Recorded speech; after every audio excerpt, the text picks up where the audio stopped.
free. It's a real pleasure to see somebody who's not got a male face. Oh, really?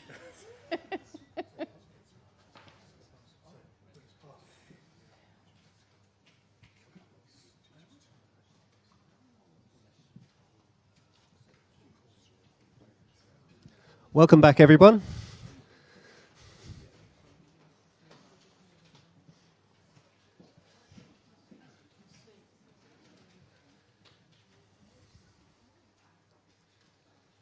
So it's a real pleasure to introduce Katharina Gerstenberger, all the way from the University of Utah. Pleasure to have you here. I'll let you begin. Thank you, and I'd like to begin by thanking the Simon and the organizers for inviting me here. It's a great pleasure to be here, and I hope I can keep you engaged and entertained at this after lunch hour. So the topic of my talk is anxiety in the Anthropocene, climate change in literary fiction. The 2009 report by the American Psychological Association's Task Force on the Interface between Psychology and Global Climate Change makes the argument that an understanding of the psychological dimensions of climate change is crucial if we are to be successful in curbing global warming. Climate change, the report suggests, I quote, may result in increased stress and anxiety. Even in the absence of direct impacts, the perception and fear of climate change may threaten mental health. Emotional responses, the report further notes, can lead to denial and thus prevent individuals from recognizing the severity of the dangers. In a more recent APA report from March 2017, a psychologist states in the document's concluding section that I am seeing a growing number of climate Cassandras gripped by thoughts of future harm, suffering from pre-traumatic stress response, a before-the-fact version of classic PTSD, because they know the world has not heard the warnings forcefully enough. On the other hand, according to a 2014 survey conducted by the George Mason University Center for Climate Change Communication and the Yale Project on Climate Change Communication, less than 1% of the respondents listed mental health impacts as a possible consequence of climate change, the lowest of all categories in response to a question probing the participants' knowledge regarding the effects of global warming on health. This contrast is as telling as it is unsurprising. Keeping in mind the different origins of these reports, the discrepancies point to the challenges of climate communication in general and the ambivalent role of climate anxiety in this larger context. The sociologist Kari Marie Norgaard makes a similar observation in her 2011 study, Living in Denial, about a Norwegian small-town community when she remarks that the population is quite well informed about climate change, the effects of which people observe firsthand, but nevertheless deny what they're experiencing to avoid feelings of fear but also guilt. In a chapter about the US, Norgaard reports that Americans, though generally less well informed than Norwegians and more skeptical about the science of climate change, resort to similar strategies to avoid the internal agony caused by a combination of awareness and the uncertainty about what to do, suggesting that in either case it is this quality of angst that essentially makes climate change unthinkable. Media scholar Maxwell T. Boykoff confirms this conclusion when he notes that fear-inducing tones in climate change stories can inspire feelings of paralysis. Climate anxiety, according to these brief examples from a variety of disciplines, is a widespread yet possibly debilitating and certainly ineffective response to the stories we hear, read, watch, or create ourselves about our changing climate. The arousal of fear and anxiety, of course, is also a common narrative device across a variety of genres, both nonfiction and fiction, deployed to create interest, to entertain, and to incite action. In my presentation today, I wish to address the representation of climate change in literature. especially the depiction of negative emotions in response to it, meaning climate change. My point of departure here is the notion that fiction is uniquely positioned to explore human emotions and, in turn, to elicit emotional as well as intellectual responses by inviting the reader into complex yet delimited realities. I will begin by looking at Indian writer and essayist Amitav Ghosh's book, The Great Derangement, a work that is based on 4 lectures presented at the University of Chicago in the fall of 2015. In the opening passages of these essays, Ghosh, who has written a number of major historical novels as well as works dealing with environmental problems, asks why the mention of climate change in a work of literature tends to result in its exclusion from the realm of serious fiction, which to him is a failure of writers as much as the reading public to engage seriously with one of the most serious issues of our time. The climate crisis for Ghosh is therefore also a crisis of culture. His far-reaching deliberations regarding the challenges involved in combating climate change include reference to the history of colonialism and the asymmetrical participation of different nations in the fossil fuel economy, the impact of capitalism as a consumption-driven form of economy, as well as the unsuitability of the nation-state to address this global problem, as nations tend to defend their borders and perceived rights. Importantly, Ghosh, who thinks in broad contexts and connections, rejects appeals to the individual's conscience because the moral political can produce paralysis, an argument that echoes the observations of the psychologists, sociologists, and media scholars I quoted above, and furthermore, again according to Ghosh, indicates the acceptance of neoliberal premises, as in we're all responsible for our own fate and deeds.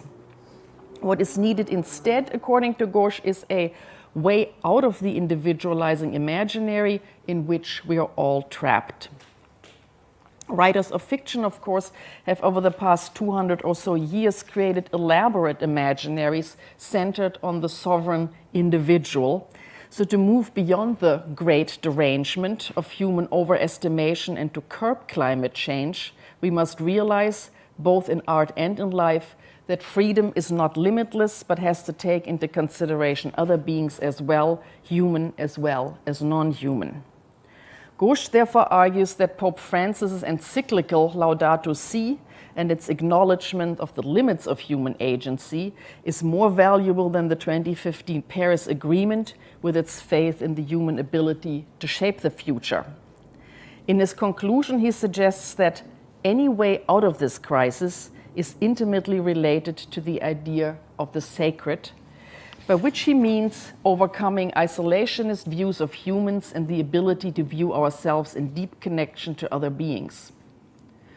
Ghosh's reflections and suggestions for new forms of literary representations of climate change go, from what I can tell, well beyond what existing literature offers, and I would say including his own work of fiction. Yet his essays are a powerful exploration of how we might approach climate change beyond catastrophic thinking and without allowing anxiety to paralyze us.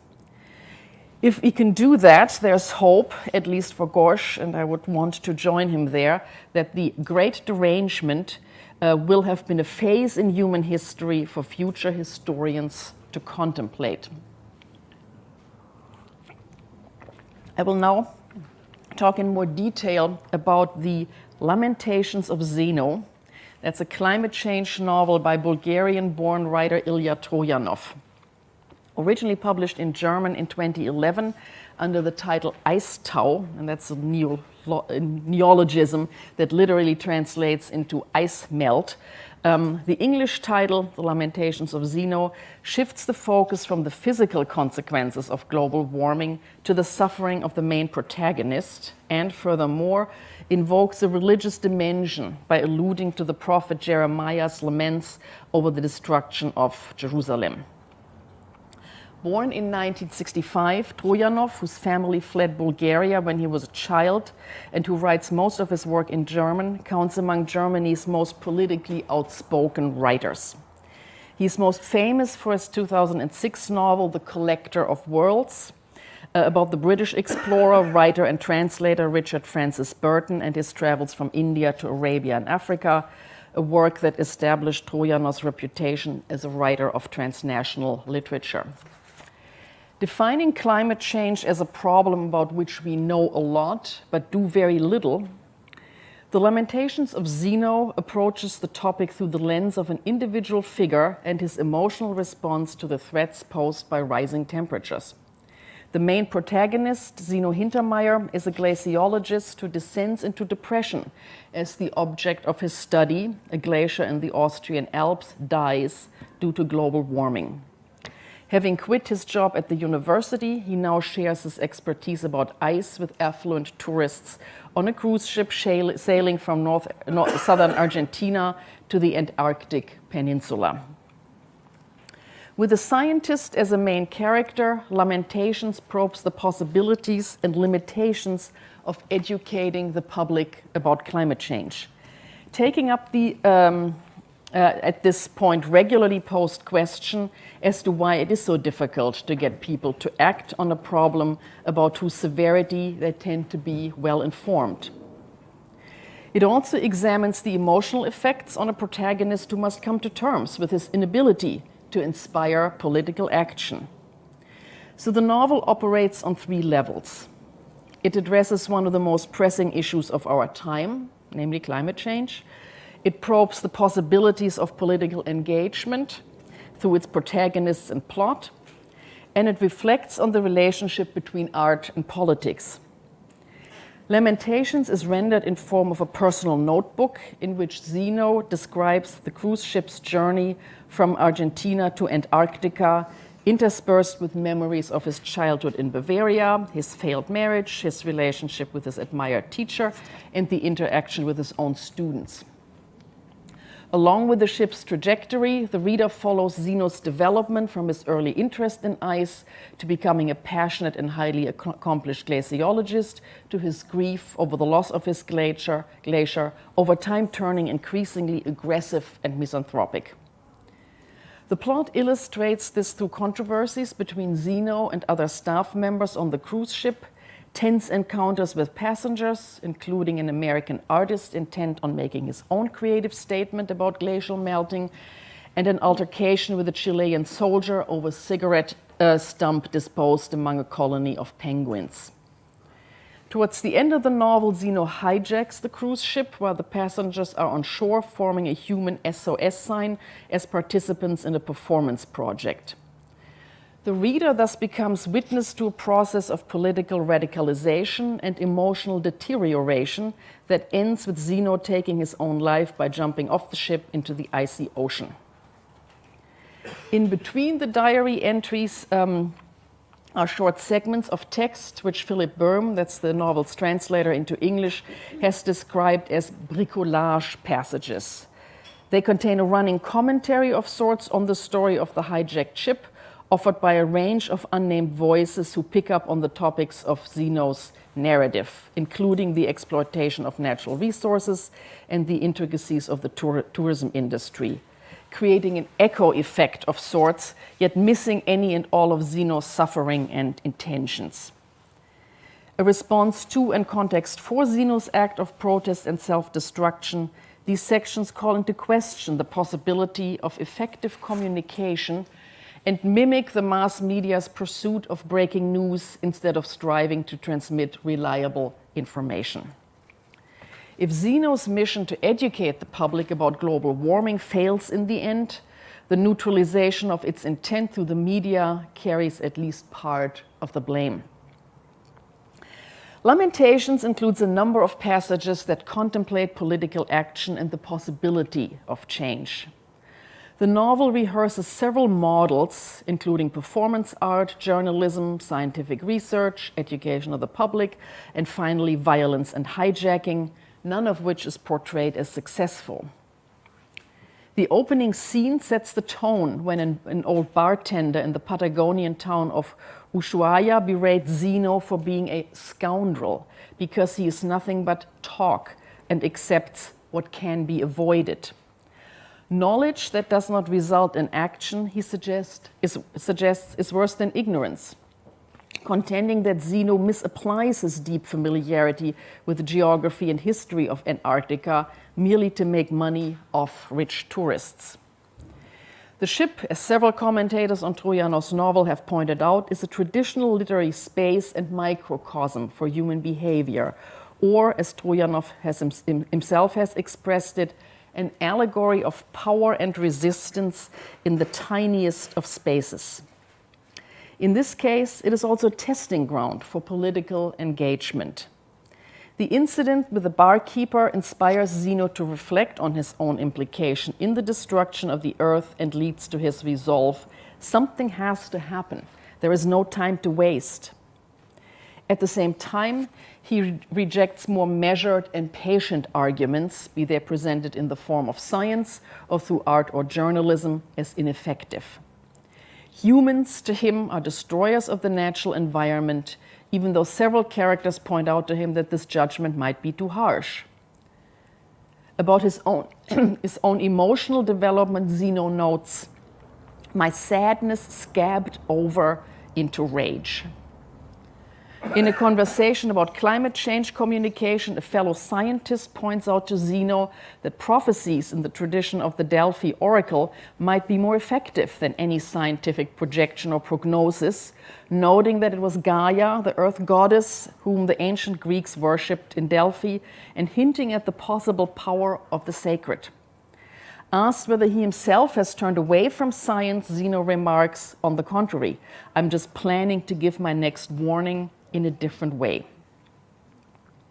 With all passengers and crew off board for the performance project, the formation of a human SOS sign on an ice floe, Zeno seizes the opportunity to hijack the ship and thus bring about the moment when art becomes reality.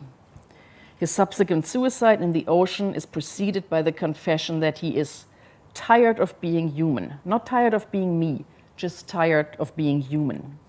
And a little later, the realization, much too late, that you didn't do anything when you still could, when you still should have, that is hell, and there's no escape. Zeno here shows the symptoms described in the APA report and other pertinent literature that guilt for being human, for not doing enough, can lead to debilitating anxiety or, in this case, suicide. His story also, I believe, confirms Amitav Ghosh's suggestion that the moral political can produce paralysis. In the end, the outcome is Zeno's self-destruction and, of course, his notebook and the story with its reflection on political action as both necessary and futile, and a chronicle of his emotional demise. The stranded passengers will be rescued without any insights into Zeno's suffering on account of global warming or understanding his desperate plea for the preservation of the Antarctic ice shelf. Climate change communication in this novel breaks down at every level. Critical responses to the Lamentations of Zeno were somewhat tepid, acknowledging the importance of the topic and appreciating the amount of scientific and historical information Troyanov worked into his text, but finding the novel overly didactic and lacking in artistic quality. An alternative reading might be to say that Lamentations does a good job of illustrating the paralysis caused by climate anxiety, or, to borrow E.N. Kaplan's phrase, a full-blown pre-trauma caused by the anticipation of the climate catastrophes that are certain to come. At the same time, Troyanov's text also offers a nuanced description of the very challenges scholars of climate change communication point to as well when they analyze the complex relationship between scientific facts on one hand and their reception and meaning in a given culture on the other. A good novel, of course, does not have to solve the problems it describes. So instead of reading Lamentations as a failed or less than entirely successful climate change novel, we can appreciate the text as an astute reckoning with climate anxiety, rage, and, as the Germanist Axel Goodbody has said, the extremes of apocalyptic pessimism this can produce. In the introduction to his recent study, Anthropocene Fictions, the novel In a Time of Climate Change, Adam Traxler suggests that climate fiction can convey cultural narratives, making the novel a privileged form to explore what it means to live in the Anthropocene moment. A statement like this resonates with Mike Hume's suggestion in the preface to his 2009 study, Why We Disagree About Climate Change, that, I quote, "We need to reveal the creative, psychological, spiritual, and ethical work that climate change can do and is doing for us." He actually repeats that same line in the conclusion of this book. By his own account, Ilya Troyanov is an anarchist who rejects organized party politics and political movements. To him, anarchism's ideological fuzziness, that's his term, is precisely its strength.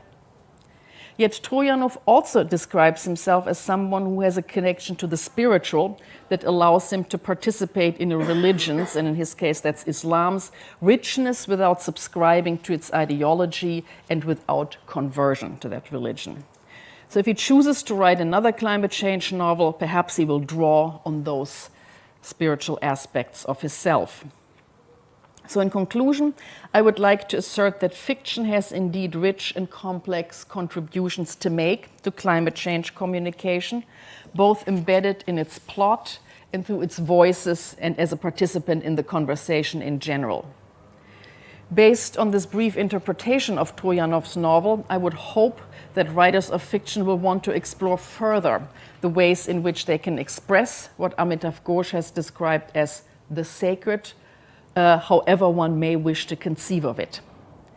This means for fiction, as for everybody else, that we need to conceive of spatial and temporal dimensions as well beyond an individual's experience or lifetime.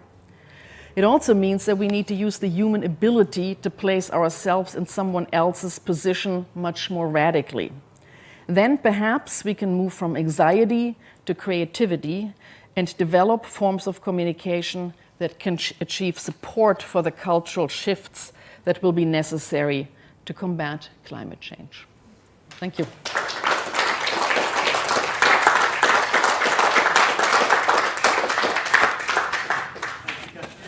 Yeah.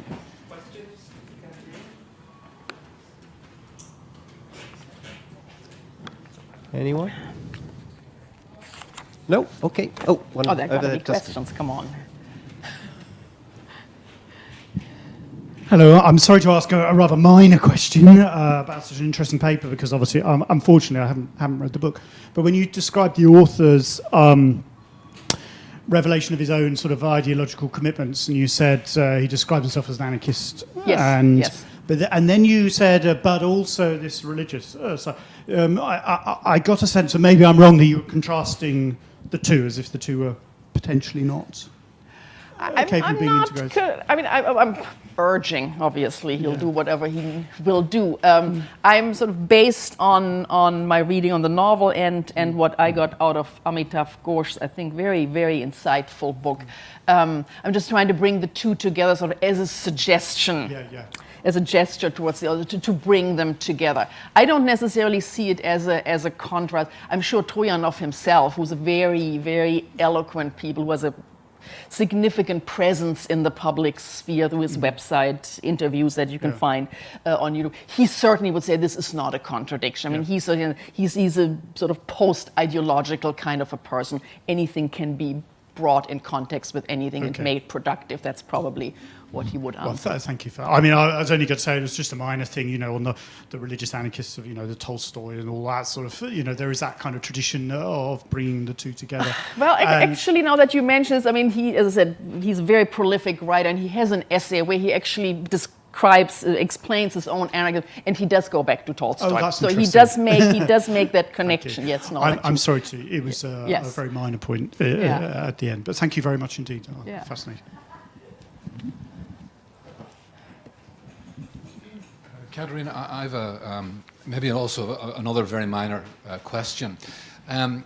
Climate and the human psyche, or climate and emotional life, and so on.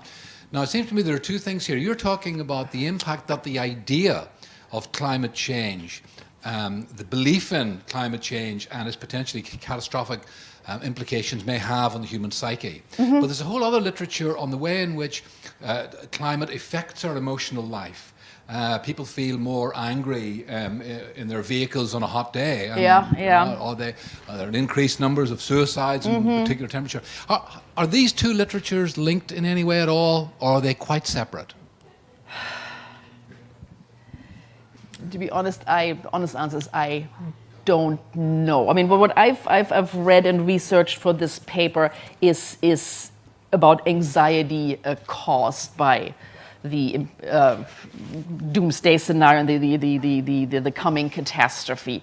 Whether they're related, I'm not aware of anything, but I mean, that doesn't actually really say very much. They might well be connected. But to me, it was interesting that actually institutions like the APA and others actually do research on this. And I'll say, yes, it's a serious mental health issue. I mean, I could have quoted more examples. So there's quite a bit of research out there, and sort of the APA's intention certainly is also to bring this out in the and it's beautifully written. They have a sort of a mission statement. They actually want to help put people in a position to combat climate change. I mean, it's on their part. It's I think a very valuable and constructive gesture to understand this issue and help do something about it. But whether there are also sort of actual effects on, I really don't know.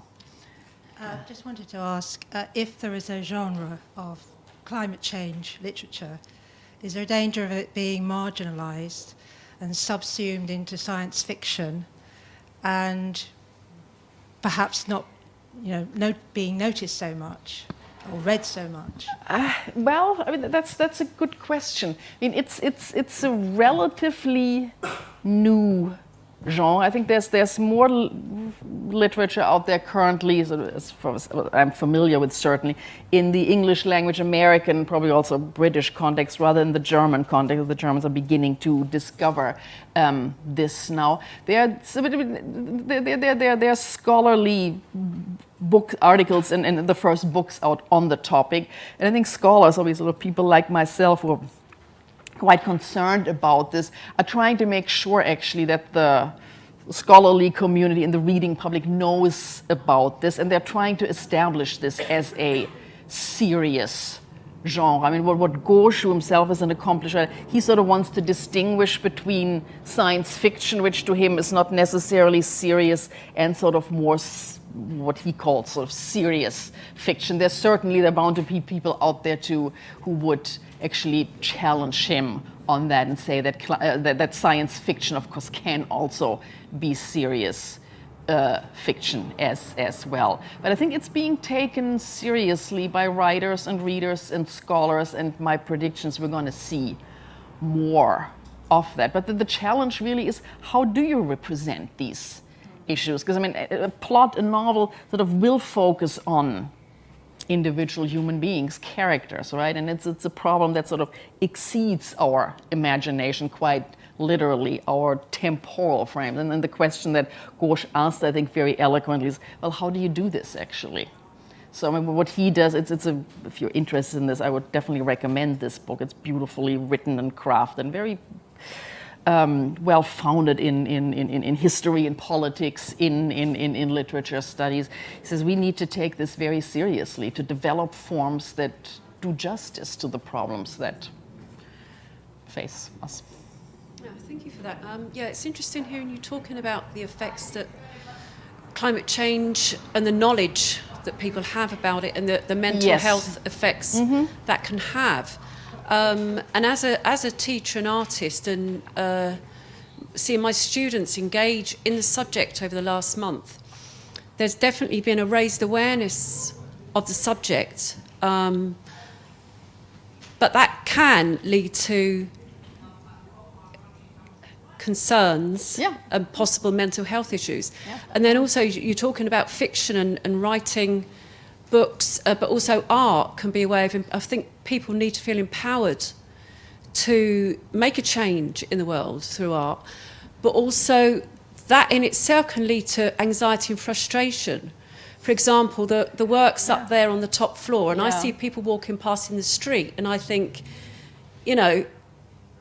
people, my students have spent a month creating all this work, and and I've seen them go from having no knowledge whatsoever, more or less, other than, you know, don't throw plastic in the street, and they've become so inspired, and that can give them and me a feeling that everyone needs to be doing this, you know, and then that can also lead to anxiety and depression for the artist or the writer when people don't engage. So I think ultimately you have to accept a feeling of powerlessness in some ways, because else you would just drive you insane, wouldn't it? I don't have an answer to this, but I think it's a very good observation. It's a very good observation. I think the strength of this novel here is actually to begin to put this into words. It doesn't give us a solution, but sort of the anxieties and the impasses that this, whether you're a scientist or an artist or a writer, that this problem produces. And maybe we need to think, well, maybe can be next steps, sort of how we can move out of this anxiety. I'm sure the creation of art is a step in that direction, and act, because I mean ultimately we need to do that. But I mean it is a wicked problem, right? I mean, not just as far as the science is concerned, but also the humanities, sociology. What do we do with this, no? We have a lot of very good information, but now what? No? And then, as I was working on this, to me it's a relatively new topic. I was amazed and impressed how many interesting studies are out there now on the why we disagree, and that's the human, why we disagree about climate change. I mean, people have put a lot of thought into why it is so difficult to communicate and to come to a consensus, and I don't think it's because the science is, and they have their disagreements too, but I don't think that's the heart of the matter. It's really culture, as I think Gorsh says rightly so. Yeah. Katharina Gerstenberger. Yes, thank you.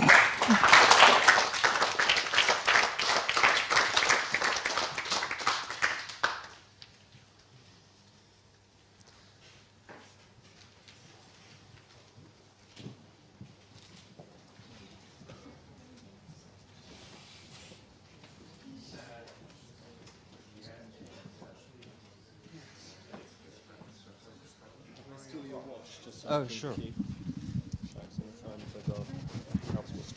Do you want me to let you know in this 5 minutes? Yeah, as well, but just in terms of how much waiting I'm giving. Time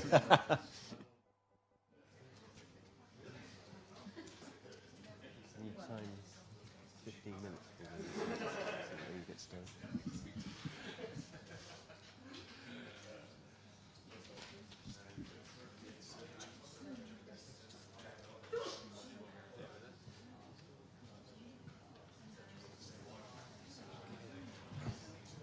Ready, Richard? Ready? So, great pleasure to now introduce Richard Irvine from the University of Cambridge. Richard. Thank you very much. What I'd like to talk about today is the way in which the looming sixth mass extinction opens up a sense of catastrophe as a shared future. So what I want to talk about is the way that the anticipation of ruin and the way in which ruin leaves its mark in time becomes a shared narrative frame. And in particular, what I'm going to talk about is dust as a particular figure of ruin and how that plays out in three different settings. But the context for what I want to talk about here, I think, can best be explained with pleasing alliteration as a convergence of catastrophisms. What is it that I mean by this? Well, James Hutton's theory of the composition, dissolution, and restoration of land upon the globe in 1788 heralded a new orthodoxy for geological science. I mean, what he talked about was the idea of the Earth, going back to this morning's keynote, I suppose, the Earth as beautiful machine is how he describes it.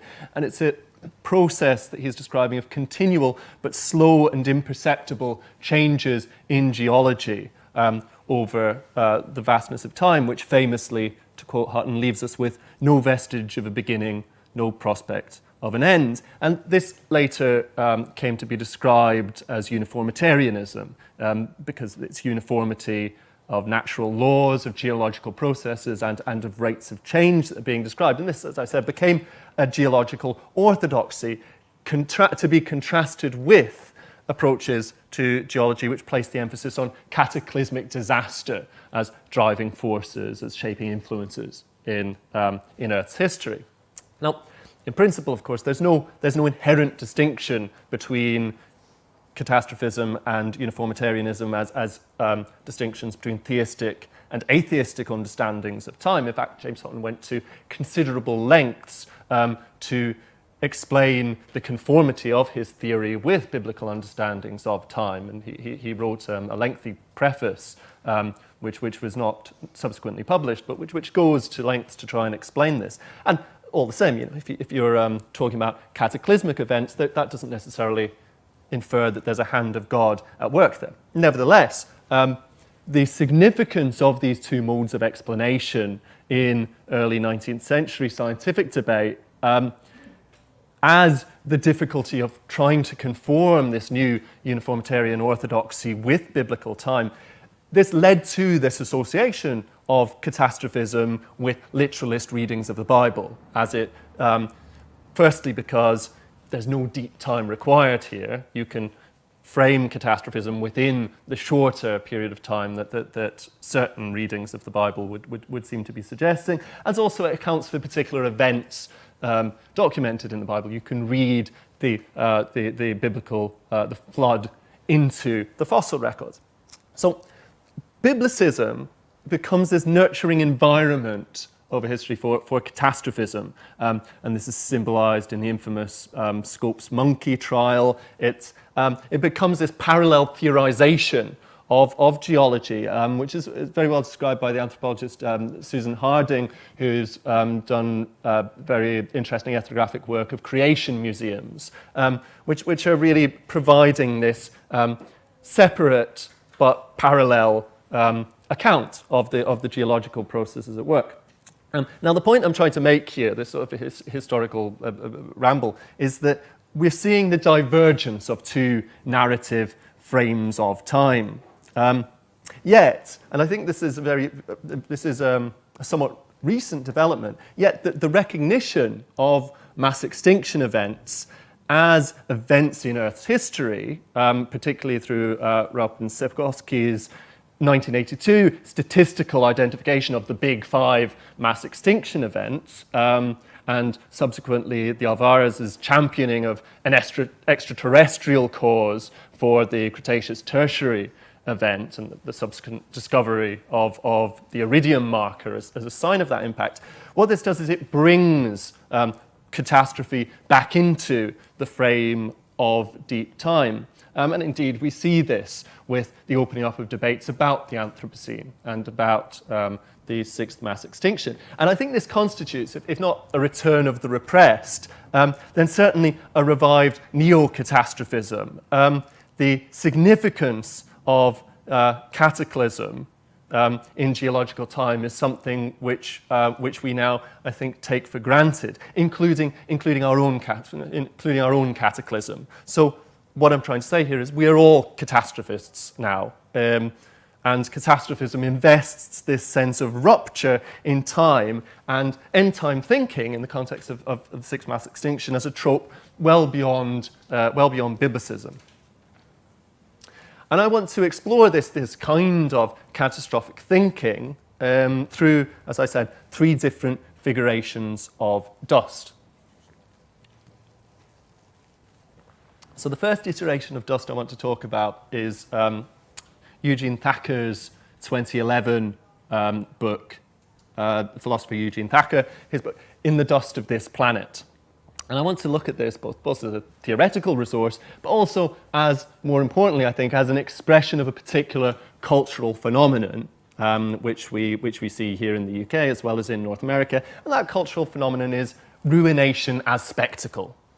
So the theme of Thacker's book the central theme is horror. And he defines horror as a confrontation with the unthinkable. We saw a bit about this in the discussion of, I can't get the pronunciation right, or at least I've learned that my pronunciation was always wrong, of Cthulhu yesterday. This confrontation with the unthinkable unknown. And central to Thacker's argument is an opposition which he builds up between the world for us, this is the world that we give meaning to and experience ourselves in relation to, and the world in itself. And he says the world in itself is a paradoxical concept because as soon as we start to think it, as soon as we start to act upon it, it becomes the world for us again. So this is sort of an unthinkable lurking on the horizon. And he says that horror is when this lurking on the horizon becomes present for us. So extinction, Thacker argues, this ubiquity of thinking about mass extinction is, for him, an impossible thought. And what he means by that is it's a thought which implies the absence of all human beings, therefore the absence of anything that could think that thought. It's the absence of all human beings. It requires the negation of all thought. And it confronts us with what he says is an unhuman, indifferent planet. And what he's trying to toy with there is the question of human significance in the face of deep time. What could be more insignificant in the face of the expanse of geological history than the human presence? We're not simply dwarfed by our planetary history, we're alienated from it, Thacker is arguing. We are nothing to this planet which we inhabit. Now, in the dust of this planet becomes a rather unlikely cultural phenomenon. This is an epidemiology that was traced very well in a 2012 National Public Radio show, Radiolab. The book was name-checked by the writers of the TV series True Detective. The cover of the book became a fashion statement printed on T-shirts and jackets. It was even stenciled onto the back of gun-wielding Jay-Z in a photo shoot. And following the NPR show, the book gained even more momentum and notoriety as the conservative political commentator Glenn Beck seized on it, and its popularity is a sign of the rising danger of nihilism for American culture. Okay, so how do we understand this cultural phenomenon? What I would argue is that dust, the dust which Thacker is talking about here, feeds a particular appetite for ruination as an aesthetic spectacle. And this is an appetite which I think we see most vividly in the kind of clickbait which we're all familiar with, which we term ruin porn. I think we've all seen these kinds of websites that offer. I've written down some quotes from here. An inside look at 9 abandoned malls. There is nothing creepier and more fascinating. These abandoned places in Michigan are disturbing and yet somehow beautiful. In fact, if you look at this sort of ruin porn of Detroit, you'd think that nobody lived there at all anymore. It's a very particular aesthetic of ruin. Abandoned, Hashima Island, ghostly remains. And so what this ruin porn allows us to do is it allows us to entertain a fantasy of future apocalypse. In fact, I think it's quite telling that the prominent urban exploration website in the UK is called 28 Days Later. It's full of these kinds of photos of people exploring abandoned buildings, and it's named after a post-apocalyptic zombie-type film. So what's going on here, I would argue anyway, is the titillation of thinking about the aftermath of catastrophe, even of what Thacker would call a world without us. And the core feature of any of these kinds of ruin porn is precisely that there are no humans in the frame of the picture. Now, contrary to Thacker's chosen sources, he associates this horror with particularly with black metal. That's what he wants to talk about. I think there's far more in common between what Thacker's writing and nature writing, or certain genres of nature writing, than there is between Thacker and black metal. So, for example, if we look at Robert McFarlane's writing, and I've got a quote here from something where he's channeling Alan Wiseman's World Without Us, but he's talking specifically about the context of what Cambridge would look like after humans. He says, asphalt and paving have been cracked by freeze and thaw cycles. Soil has blown into the fissures and plants have taken root. Sycamore seedlings pry up paving slabs, shift granite curb edges. Bindweed laces the spokes of rusting bicycles. With the city's flood defences unmanaged, sluices and bridges block with debris, and the river begins to explore the possible extents of its domain. Good news for little egrets, herons, and Phragmites reeds. Another point that I'm wanting to make from this, and reading it alongside Thacker, is this vision of the world without us is not horror in this context, not horror at all. Rather, it's a romantic lyricism, and it's a romantic lyricism that's only achieved fully in the absence of humans. It's a pleasing fantasy, I think, for us, and I think all of these kinds of fatalism that Thacker is channeling are pleasing fantasies because it's a way of imagining the planet waking up without us and saying with some relief, oh, that was all a bad dream. And I think there's a romance here of ruination which extracts us as humans and our responsibility, extracts us from our responsibility in the present moment here.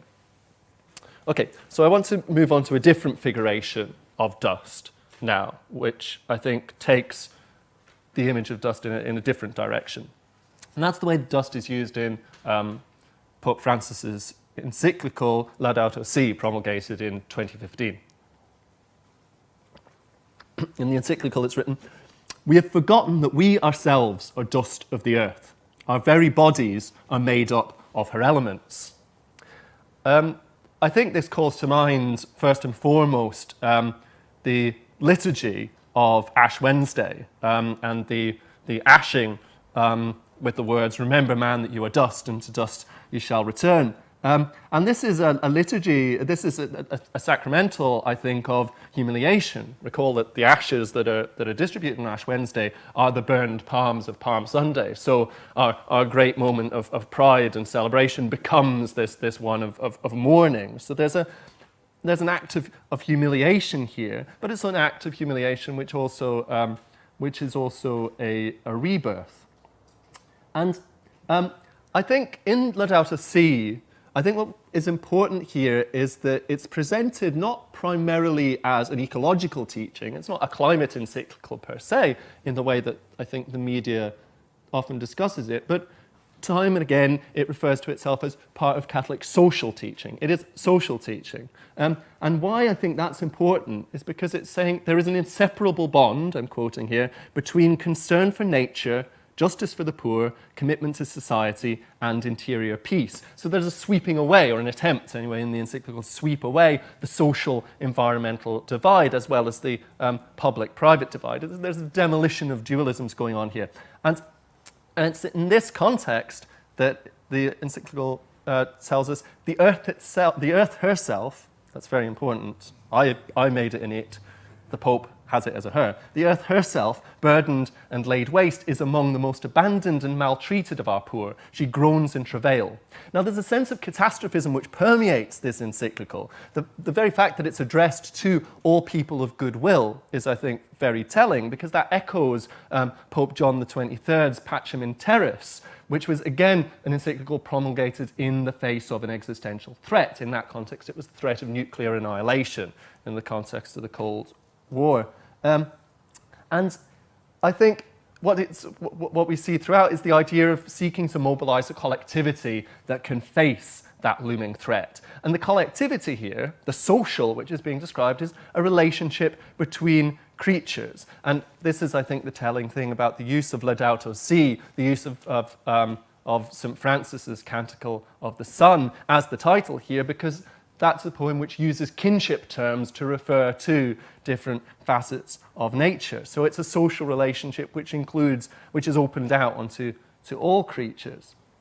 Now, in this context, dust looms as catastrophe. It is what we will return to, after all. But it also has potency because, and I'll quote from the encyclical again, it is our humble conviction that the divine and the human meet in the slightest detail, in the seamless garment of God's creation, in the last speck of dust in our planet. And the contrast, I think, here is very marked, because from this point of view, what is said in the encyclical is, hence, nothing is indifferent to us, contrary to the indifference of the horror of philosophy which Eugene Thacker is talking about. So here is a use of dust which places us in an intimate sociality with the planet, rather than a usage of dust which extracts us through ruination. Okay, I want to turn finally to a third figuration of dust, and I think at this point we have to cut the sound for our live audience, but I'll be back in a minute. 5 minutes. 5 minutes, thank you.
And then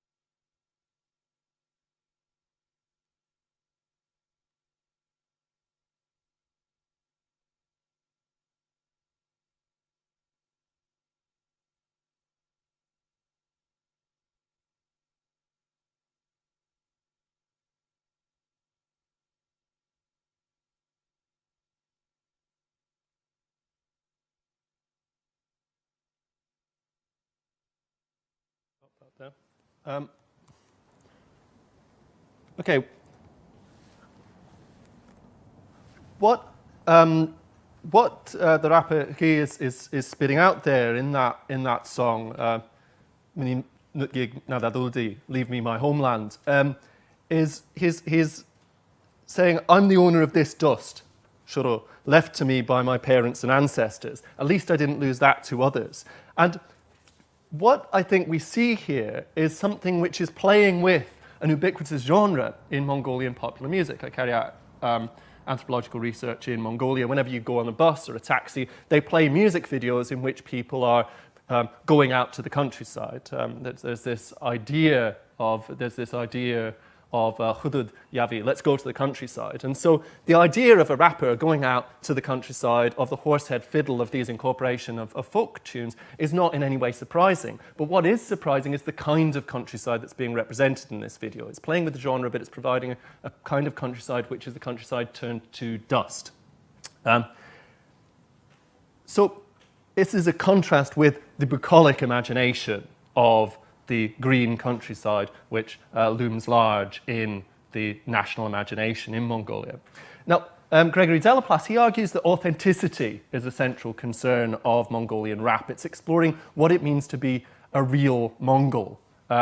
Or rather, he says, the question is, what is preventing us from being real Mongolian nowadays? So returning to this rap, "Leave Me My Homeland," what's interesting here is the sense of how moral failure, the failure to be Mongolians, marks time. And this is explicit. He says, "I fear that we see the future where Mongolia will be called a desert." And the damage he's describing is the slow violence that's done to Mongolia's natural history as well as its national history. And this is portrayed as a moral failure. Real wealth isn't what's under you. Real wealth comes with the growing plants. Gold, silver, people can't eat money. It seems we don't know that herds eat grass, people eat the herds. There's a chain of causality here which has been severed. He ends the first verse by asking, Hen Bayan, Mongol Bayan, who's rich? Mongolians are rich. So there's a number of environmental anxieties at play here. The most prominent, I think, is pasture land degradation. In the future, one blade of grass is more valuable than gold, attributed to global climate change. But also, we see in him calling out from this future vision of the countryside, calling out back to the ancestors, real wealth isn't what's under you. He's pointing an accusing finger at mining activity, tapping into a widespread ambivalence towards extractive industries, which can be understood as both ecologically and morally polluting. And these fears take on an expressly nationalist flavour, given the concern that land in the nation is being bought and sold by outsiders. So this depiction of slow violence here, harm whose full extent is displaced in time, is figured by way of genealogy. He looks back to the ancestors and forward to descendants. But that capacity to see generations through time is dependent on ecology. And ecology can't take the people's fertility is destroyed in the loss of the land's fertility. He says, can we live without rivers and streams? What will our descendants depend on after my time? The future will curse us. And later he says, I'm an unlucky man. I'm a man without destiny. Zayagui, without destiny. Now, this idea, this video of leaving my homeland, showing Mongolians of the future left wandering through a barren geology, trying to piece together a history from what they find buried in the dust, a portrait of Genghis Khan, a sign pointing the way to a mine, photograph of trees by a lake, a dribble of water in a plastic bottle. What we see here is a perceived rupture in time which requires reconstruction. And this is what shocks, I think, in the image of a future homeland that has become dust. It confronts the watcher and the listener with a vision of severance. And the question, which I want to end on with this third figure of dust, is the question is whether such a recognition of dust as severance is an end or a beginning. Is it an abnegation of human social agency and moral responsibility, or rather is it a call to take action? Thank you.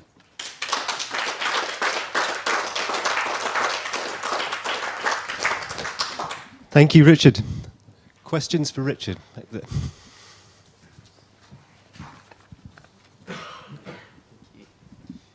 Thank you for that. At the beginning, you spoke about the divergence between the sort of like deep time and then the sort of sudden visceral that we're sort of used to, especially with like the multimedia age. And I'm just thinking, do you think cinematography, visual culture sort of studies and time-lapse videos and maybe raps and stuff can actually converge those two different things, in which slow time can become visceral through the sort of condensing of cataclysm over time? I don't know, it's something that sort of Rob Nixon struggles with in environmentalism for the poor with slow violence. Yeah, I think it's a really interesting question. I mean, the immediate knee-jerk reaction would be to say, and I talk about ruin porn and ruination of spectacle here, is that quite often what images provide is instantaneous gratification. So it's this collapsed present rather than the expanse of deep time.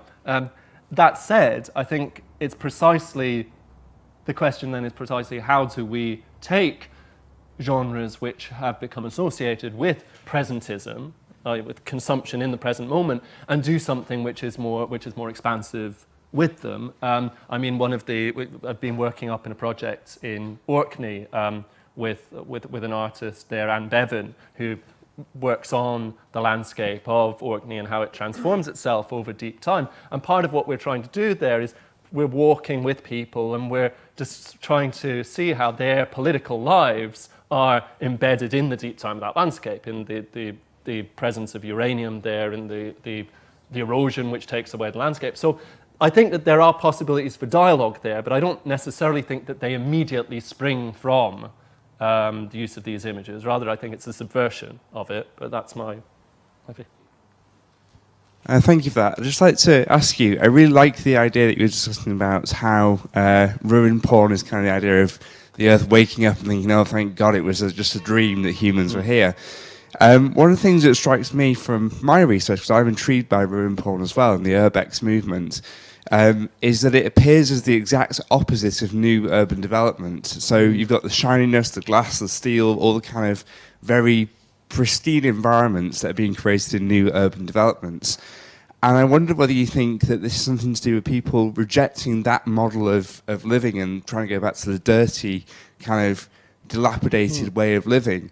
I'm reminded of Walter Benjamin's idea of the kind of dirty, sexy city, where as soon as you start to sanitize the city, you lose all form of democratization and belonging of people who can practice whatever they want. Just wondering if you could speak to that for me. That's interesting. I mean, to go back to your paper yesterday, I mean, if we're to juxtapose these kind of images with the kinds of images of these green urban developments that property developers use, I think part of what's interesting there is that I think they could be interpreted potentially as ways that put the lie to the sustainability of those. You know, here is something which is presented as sustainable.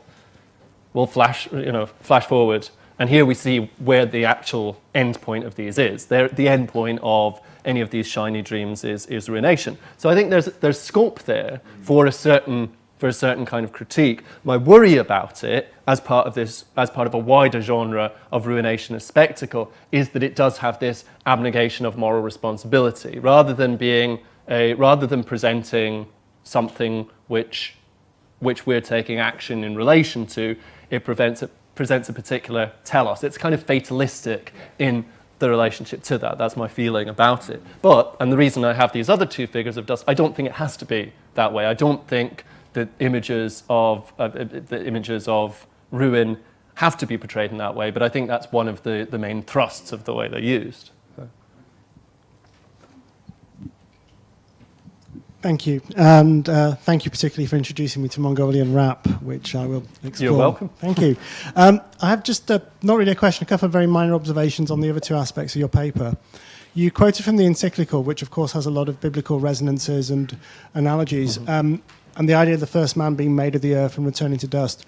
Just as a minor point that you might want to think, the reason it works is because of a rabbinical exegetical technique that a lot of Hebrew understanding of the Bible is based on word plays and puns. So it's based on the idea of Adam and Adamah, between the first man and the earth, and that's one of the reasons why we have that association. But my other observation is that you talked about ruin porn as you mentioned it, and there isn't a fantasy of ruin porn, there's a real place, and it's called Chernobyl.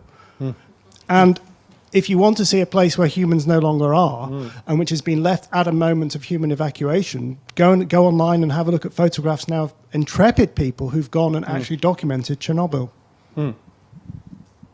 Yeah, I mean, I think it is quite interesting, because I think Chernobyl, I've seen some of those images, and I think one of the things that's interesting is how something which appears to be a horrific story of human damage to the planet comes to be construed as a certain story of hope, because you see the ways in which the planet has been recolonized, much in the way that Robert McFarlane is talking about here. And I mean, I think that is both intrepid and also there is a hope there.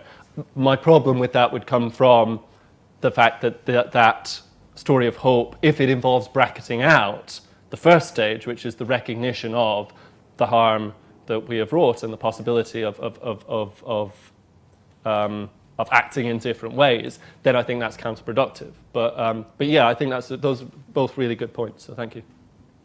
Anyone else? Thank you. I was riveted by your disquisition on different ways of looking at dust. I was vaguely thinking about Philip Pullman's concept of dust in those Lyra books. I was wondering whether you see that as any way related to your paper. I have to admit, my PhD student, who is a very big Philip Pullman fan, has nagged me in the past to read for precisely this reason, and I've said, yeah, I'll get around to it, and I haven't got around to it, and now that ghost is coming back to haunt me, because if I had, but I'll add that plea to his and try and, I mean, what's your, how do you feel he's using it? Jill. It's got religious connotations. Clearly it's got religious connotations, very much so. I was trying to work it out. I thought you might have done it already. Right, no, not yet. Can't but we throw can, much light. yeah, afraid. I'll come back once I have. Thank you, Richard. Cheers. Thank you.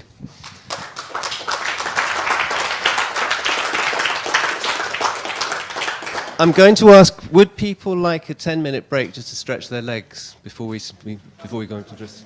Okay, let's do that. Back in 10 minutes.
be a bit more firm out there?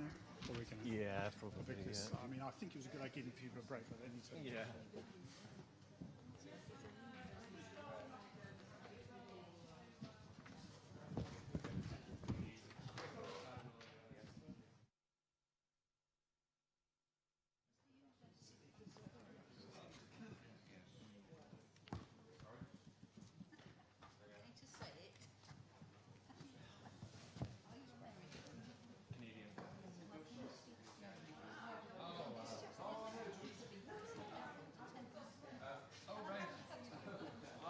I'll try to speak slower than I normally do. Sorry. I mean, I do understand it's tremendous time pressures you're under. Oh, yeah. I do understand it, but it's so frustrating when you think someone's probably saying something brilliant. No, it's the speed, the speed. I'll try to slow down. I'm sorry. What's your name, sir?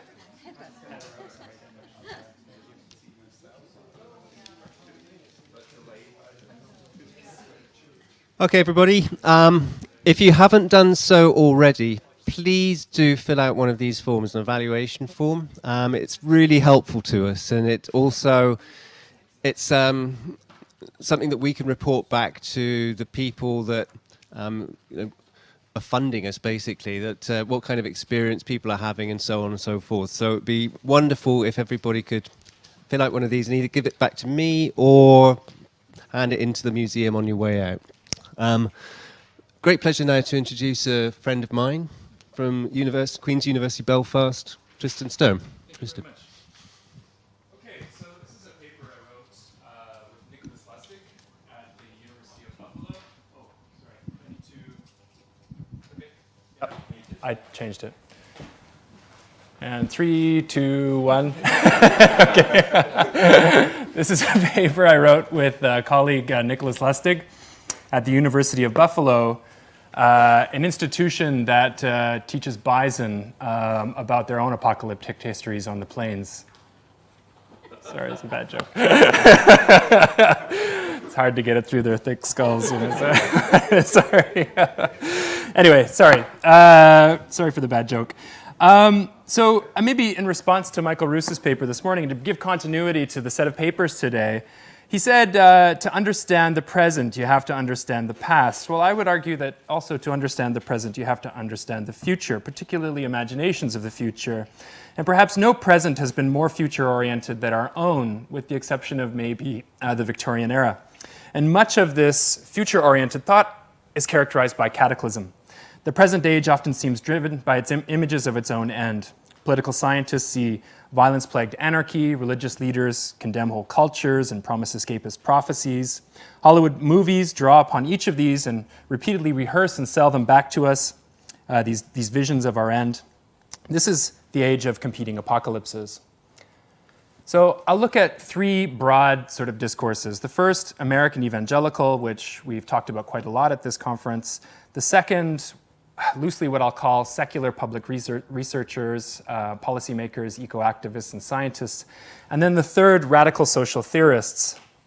And at the end, I conclude with a provocation to debate by contrasting 6 principles as the core to what we might call a new radical apocalyptic. And we coin a phrase for the new revolutionary subject, or the emancipatory subject, the eco-precariat. So this paper was written in part in response to Eric Swingadow's characterization of contemporary apocalyptic discourses of environmental catastrophes as symptomatic of the post-political or a post-political condition. The post-political is a condition, or it's a situation in which consensus in populist politics displaces democratic antagonisms and reduces debates to questions of technocratic administration. So we have a manipulative elite politics and a consensual framing that reduces the possibility of a catastrophe to the calming certainty of a manageable crisis. It's going to be okay. Trust us. And this crisis response is to be overseen by popularly supported technocratic elites that claim they can solve any problem with solutions generated within the confines of contemporary capitalism, so long as democratic antagonisms are put on hold. So post-politics then is this foreclosure of democratically informed considerations of fundamental transformations in economic relations, but also society, nature relations, even amid impending ecological crisis. So seemingly contradictory then, the apocalypse becomes pro-capitalist, pro-status quo. And I'll go into how this happens in a moment. So we find considerable evidence. The evidence is largely lacking in many of Swingadow's papers, and so we provide some evidence to support him, but then we also find some evidence to critique him as well. We find he generalizes these apocalyptic environmental discourses as largely post-political and techno-managerial reductions of democracy and antagonism, and we add to that contestatory. So we find that some of these apocalyptic discourses are indeed post-political, some are also contestatory, and some are radical. So thus, among these three apocalyptic discourses, these here, we find a greater degree of heterogeneity, competition, polarization, and politicization than the characterization of post-political would suggest.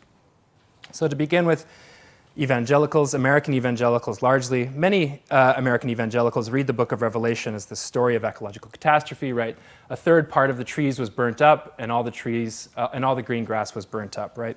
So it is essential given to criticism of Swingadow, however, to map up a much more varied analytical tapestry, not least to dispel assumptions about evangelicals as being all the same, as a supposedly homogeneous social bloc, completely of a post-political metaphysical fatalism. So we draw on three apocalyptic interpretations of climate change. And remember that in 2014, a recent survey suggested that 77% of American evangelicals feel that climate change is a sign of the end times. So this isn't marginal, and a good number of both progressive and more conservative evangelicals do put climate change into the category of end times sign. So the first is, environmental apocalypse is a sign of the end times or as a hoax. The second, environmental catastrophes is orchestrated by a vengeful God versus, an anthropogenic explanation. And C, the more radical perspective, an unveiling new ways of thinking about the world, right? New, different ways of organizing our world.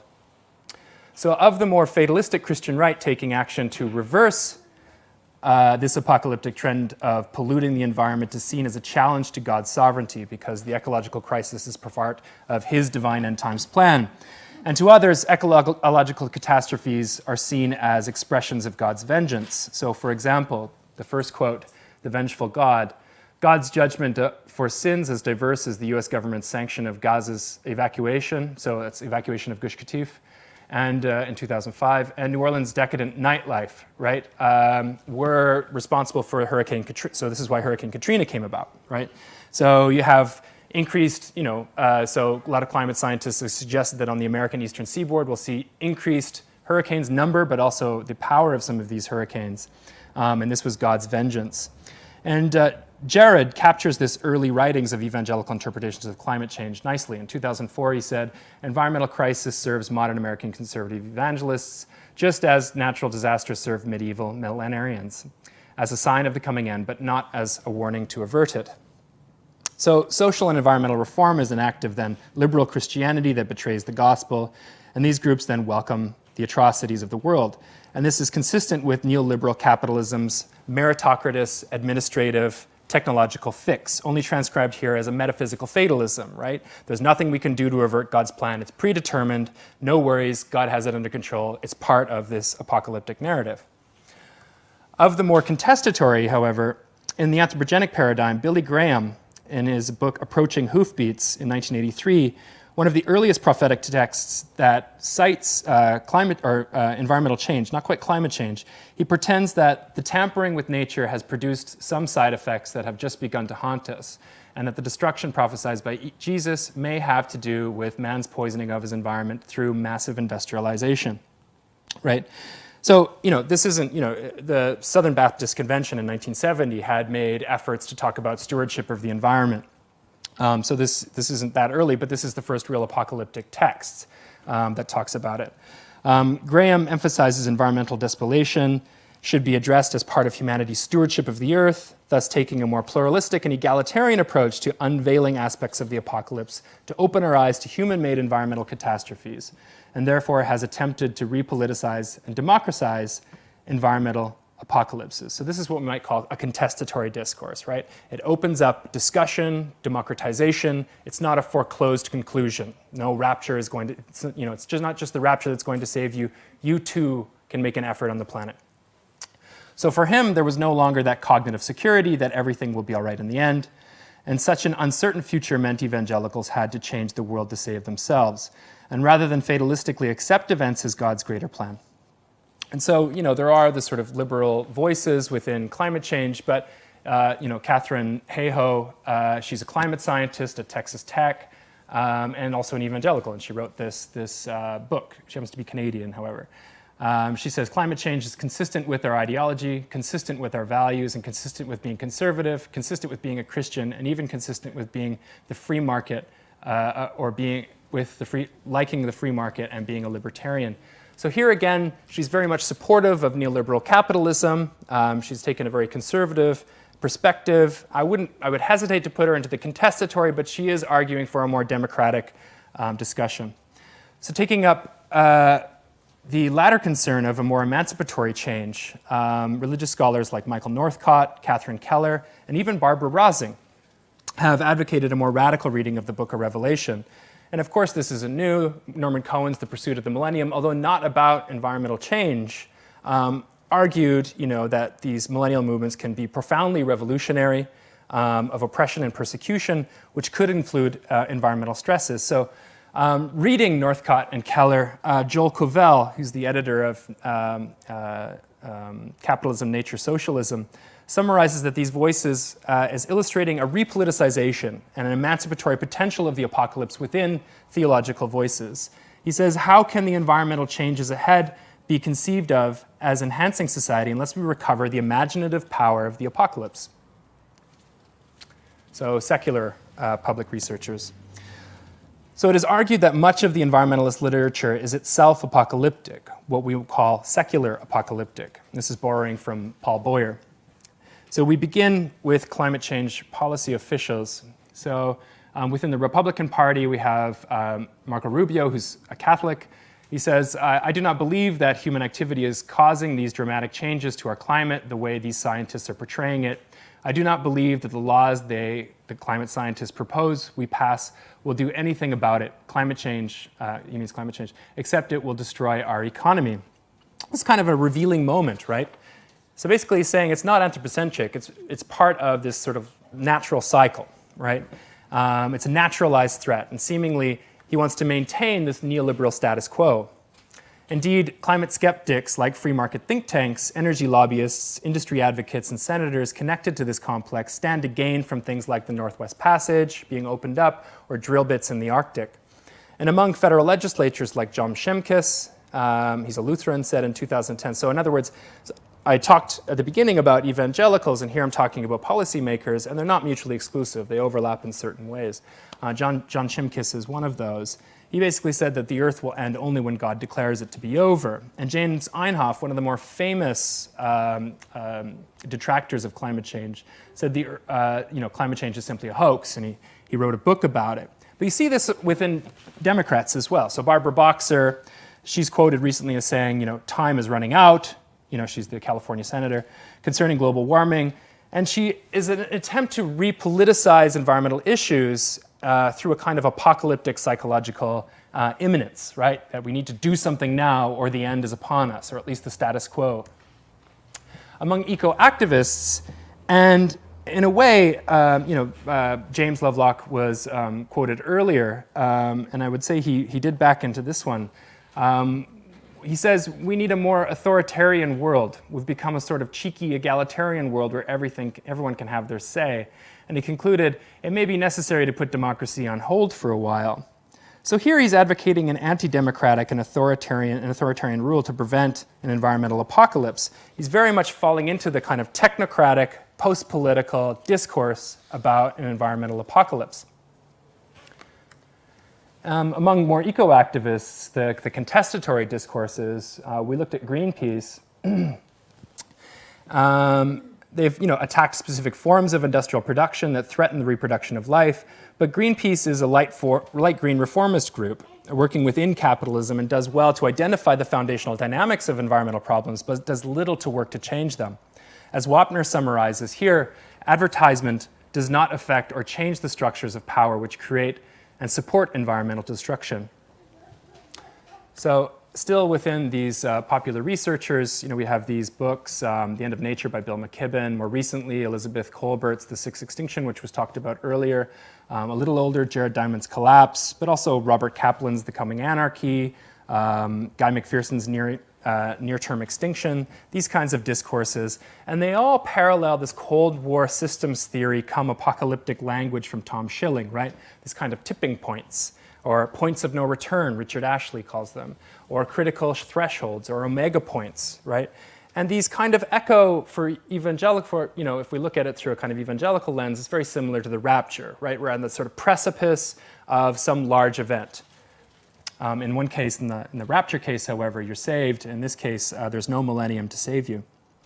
So the immediacy of these apocalyptic effects of climate change has the effect of persuasion and simultaneously, and as we heard earlier, instilling anxiety and fear, a kind of paralysis as it was called.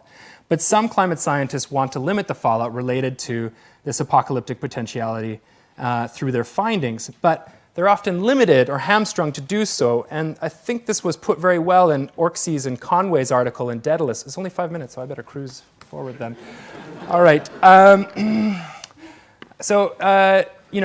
Further, Naomi Klein summarizes this post-political condition. She says, climate scientists, in order to appear reasonable within neoliberal economic circles, scientists have been dramatically soft-pedaling the implications of their research. And at the American Geophysicists Union Conference, one of the audience members asked, "Is Earth fucked?"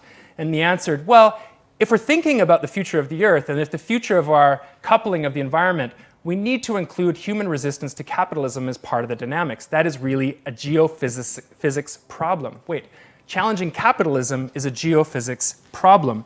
And therefore, not all apocalyptic thought is necessarily post-political. Werner's position is quite radical and even anti-capitalist. Of social theorists,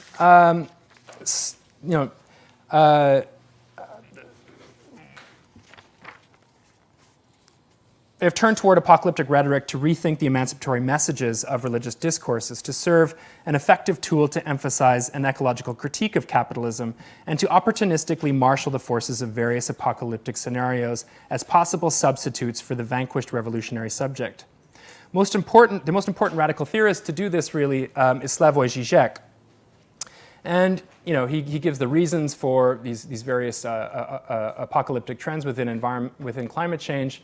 And he argues that revolutionaries have to wait very patiently for the usually very brief moment when the system openly malfunctions or collapses. And we have to exploit the window of opportunity to seize power. And he's suggesting that capitalism can't abide the challenges that climate change will present. In other words, it will have to function. It'll have to malfunction. And these kind of radical apocalyptic politics must bring plans for a proletarian upheaval, what we call an eco-precariat, those of the poor of the world, those aboriginals of the world, into closer contact with secular ecologism, thereby conceiving the threat of annihilation as the chance for a radical emancipatory renewal. Just to conclude then, we have some, in this paper, I'm just going forward because I don't have time now, post-political dimensions of apocalyptic discourse identified by Swingadow indeed operate in many contemporary apocalyptics by evangelical, secular eco-activists and scientists. And these discourses have a strong tendency to craft visions of the future that cast events as being decidedly beyond democratic debate. And such discourses depicted as naive and hopeless to those who would attempt to raise fundamental questions about our present political and economic systems. An awareness of these discourses as heterogeneous and not just post-political, but also contestatory and unexpectedly full of radical potential is necessary. In other words, we need to create new collectivities around these rather than simply identifying and eschewing certain groups as post-political. And a new radical apocalyptic paradigm is emerging. So as a provocation to debate, we identify 6 principles we consider to be a core for a new radical apocalyptic. 1, that it's earthly. A progressive apocalyptics must reject any transcendental claims or expectations. There is no God in this scenario, no savior, no teleological forces determining the shape and impact of the apocalypse. And the apocalypse is above all an earthly event. And the matter and forces of the earth alone must be seen as the causes, conditions, and consequences and responses of the apocalypse. We must insist on a materialist perspective, right? The stakes are not soul, salvation, heaven, and metaphysical purpose, but bodies, brains, pleasure, projects, and earthly justice. The second, immanent in the Kantian sense.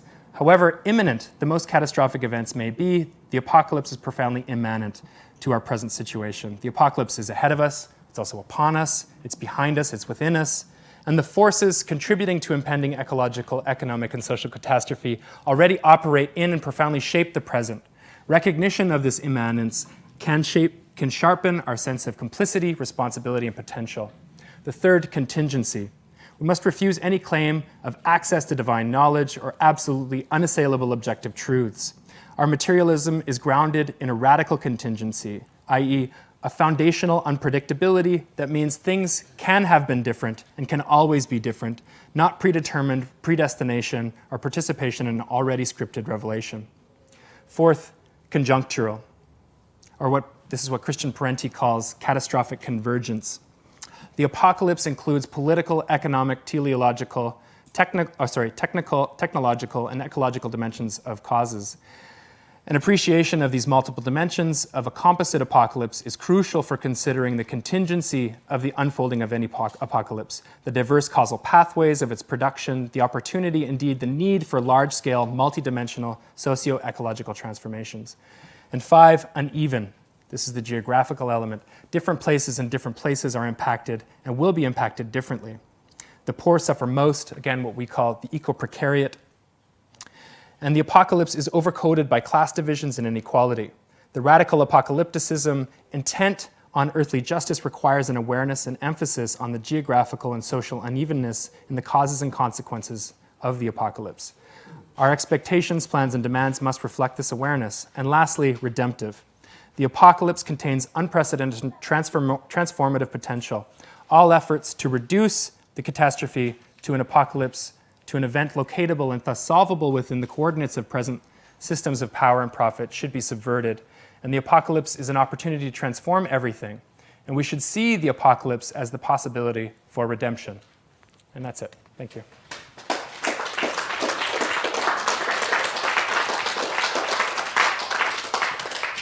Thank you, Tristan. Questions for Tristan? Just a request, Tristan, since you had to rush through that and you skipped over a slide that had lots of interesting stuff, can the transcript of this be made available on the site as well as just the... I think they record these on YouTube, so you should be able to see it on YouTube. Well, all of the slides. but since you had to skip some, can the transcript of the paper be made available? You want to email me, I'll send it to you. I'd happily send it to you. Simon can have that. My name is Tristan Sturm. You just type me into Google and you can find my email that way. Thanks. Yeah.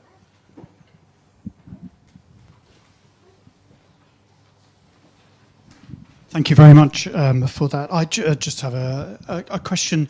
Perhaps I've misinterpreted something you've said, but certainly in your wrap-up, you did imply with the six things about, that final slide, the contingency, the unpredictability. You often seem to contrast that with, say, ideas of a divine script, and you're saying, we've got to recognise, in fact, that things are contingent, that things, people are capable of making choices. I just wonder if that's slightly caricaturing religious notions of both the apocalypse and related phenomenon, that they are often conditional. There's a whole prophetic tradition of a conditionality about these things, that this will happen unless you do X, Y, and Z. Right, that rather than assuming that necessarily the contingency and conditionality and all that sort of stuff is an entirely secular way of thinking about it. I don't know if you feel that's a fair criticism, but even in the Book of Revelation, some people's experience of the apocalypse is determined upon how they've responded to certain things. So it's agency is always there, even if there's a script. But yeah, I think there are certain within premillennial dispensationalism, for example, there's this almost codified set of relations and how the end is planned out, and it seems like. Depending on the period in which you're reading some of these, whether it's Hal Lindsey in the Cold War, or whether it's Mark Hitchcock after 1995, these changed quite drastically about who Gog and Magog are going to be and who the big leaders are going to destroy Israel.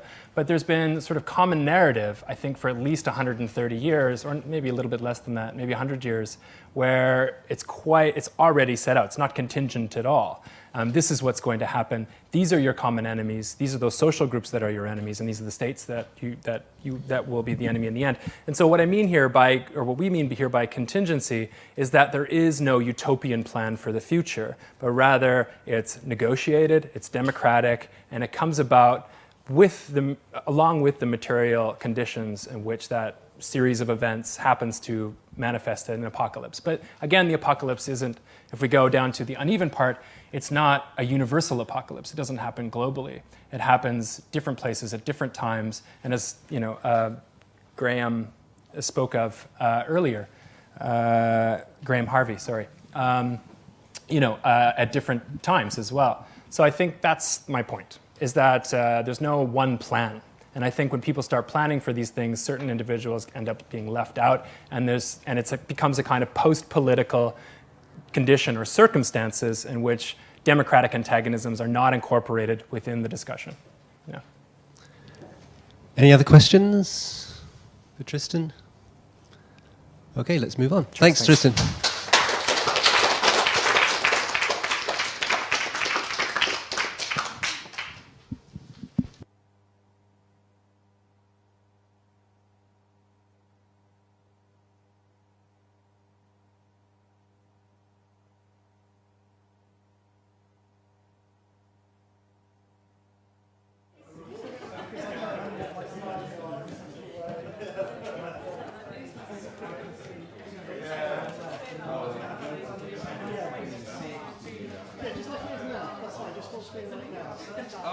Because I can't remember what my slides are. I think it's the one where the kid in the walker, my little darling, sort of roll. So you can still use the clicker in this view as well.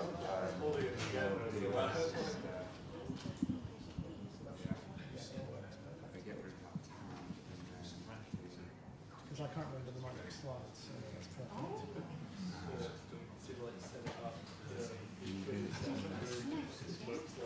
No, that's going to be the rest of it. That's perfect. Yes, if you want to pop this one for me. Should be able to. Is that going to be too low? The other way up. There we go. Not too low? Will that catch, that should be fine. Will that catch me? That's already on. That's already on. Are they going to count me in, or? Ready, Aaron? Okay. From Goldsmiths, University of London, Ariel Hessayon. Well, thank you very much, first of all, to... Okay, sure. Okay, cheers. We're going to edit that bit out, I hope. It's live, great. Never work with children. Thank you very much, firstly, of course, to Simon and team for putting this together, working so hard behind the scenes. Having organised several conferences, I know that these things don't just happen by accident. As an historian at this event, I actually thought I was going to be out of place. I didn't think that anything I said was going to fit in. But on the contrary, a number of papers have been engaging with some of the themes that I'll be talking about. But I am still a little bit of an outlier. I'm going backwards rather than forwards. A lot of people rightly are concerned about global warming. I'm going to talk about the fear in my childhood, which was global cooling. Now, we've talked about philosophers and mathematicians at this conference. A famous one was René Descartes. Those of you who are familiar with his Discourse on Method may recall that Descartes begins by talking that he got the idea for writing about the Discourses while sheltering from an unseasonable storm in a large oven-heated room, of which you can see an example there in the 17th century. Now, the oven-heated room is interesting. Why create such an oven to heat rooms unless there was a need for it? This might tell us something about the weather in the 17th century. There's another figure, but we don't know what he looks like, despite what you might find on the internet, who I'm going to also talk about briefly and conclude with. He's sometimes been called England's first communist. He's also been called England's first Green, although I've disputed that. And his name is Gerrard Winstanley. Now, he recalls that when he wrote the preface to one of his collected works, that he was so filled up with the Holy Spirit that he wrote all night, despite the fact that his hands were freezing the entire time. He felt warmed by an inner divine power. It's not the warmth of the Holy Spirit I want you to think about, it's the fact he was writing with cold hands, along with Descartes writing in a cold climate. Now, why is the cold so important? Well, since the 1930s, 1939 to be exact, through the work of the Dutch-born glaciologist Francois Maes, we now recognise that people during the early modern period were living in what is called a little ice age.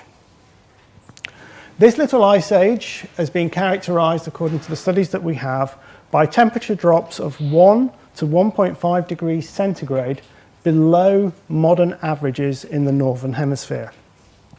Now, there's an associated question here which is perhaps sometimes overlooked. Today, we associate global warming with being a bad thing. In the pre-industrial world, warm and wet was good. We talk about a medieval global optimum where warm and wet climates were actually conducive to the development of human civilization, whereas dry and cold, which is the period I'm talking about, was catastrophic. So that's something to think about. Also, of course, good and bad are rather simplistic. You'll note that my paper includes a reference to The Global Crisis by Geoffrey Parker. The first thing I want to point out is that historians have been interested in the environment and latterly climate since at least the post-war period. The pioneers, of course, are the French Annales School. His name hasn't been mentioned yet, but Braudel History of the Mediterranean, the Age of Philip II, needs to be spoken about, as does Leroy Laduree's talk of famine and feast. Long history, more lately in the English-speaking world, Keith Thomas, German-speaking world, Wolfgang Beringer's Cultural History of Climate, that grew out of his interest in the history of the persecution of witches. Other works there, Brian Fagan's The Little Ice Age, various journals now associated and directed towards climate change. So historians are certainly interested in it. Why is the question.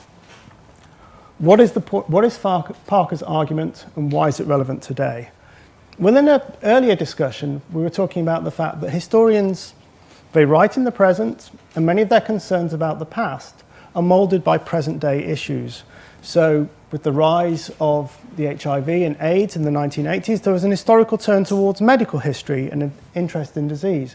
Similarly, historians are now interested in climate and environment because what the past might tell us might be revealing about strategies to cope with the future. Confining myself to the Northern Hemisphere, the 17th century is marked by some of the following. Wars in North America between settlers from England and France and some of the native tribes. There is rebellion in Ireland. We have people based in Ireland here today, so I don't need to talk too much about Cromwell and what happened at Drogheda. There's rebellion in Scotland. There's civil war in England and a revolution, I would argue. In France, you have its own variant, the Fronde. In Iberia, you have a revolt in Portugal, you have a revolt in Catalonia. In the German-speaking areas, you have a 30 Years' War. In Naples, you have the revolt of Masaniello. In Russia, you have the Time of Troubles. In the Ottoman Empire, you have Palace Coup. In Mughal India, you have civil war. In China, you have civil war and a transition from a Ming to a Qing dynasty. Some contemporaries estimated, and I'm sure they exaggerated, that a third of the world's population died in the 17th century as a result of various catastrophes. Plague, natural disasters, war. Undoubtedly, huge amounts did die. In England, for example, which I know most about, 80,000 soldiers killed or maimed during the civil wars, a higher percentage of the population than any moment until the First World War. The death toll in Europe certainly is the highest percentage of death toll as a percentage of population at any time in recorded human history before the 20th century. Those are facts.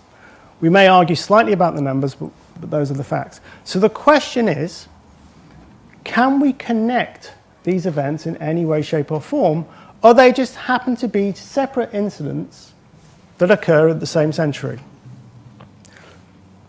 Parker's attempt, it's called a general crisis. Well, the original thesis was a general crisis related to Northern Europe. As you can now see from the title of the book, it's a global crisis. Suggests that there is a causal linkage between them. One of his suggestions is that this catastrophic century is set against a backdrop of the Little Ice Age. That the Little Ice Age is one of the things that produces the conditions for all the conflict that I've been describing. Now, we've heard papers in which have been suggested that in the future, if climate change continues unchecked, we will be squabbling and fighting amongst each other for resources. We will be competing. And there are catastrophic visions and narratives of one of those possible futures. Personally, I'm not yet convinced that climate explains all of these events. It can certainly explain, as I'm going to suggest, some events. But as Leroy-Ladurie suggested, nobody in their right mind would argue that the weather caused the Fronde in France. Nobody would argue that the weather caused the English Civil War. But the weather most certainly led to terrible famines, to terrible harvest failure, to massive social pressures and to demands for social justice and to ways for dealing with it. So it's part of the story. But we shouldn't look at it as a uniform explanation for everything. Now, I'm going the wrong way. How do we think about the period? Parker has rightly suggested that we need to think about two types of source material to talk about these things. What he called the natural and the human archive. What he called the natural archive is something you'll be familiar with. It's how scientists reconstruct past climate and weather. So ice core samples, for example, tree ring data, all this sorts of material. I'll leave that to the professional scientists.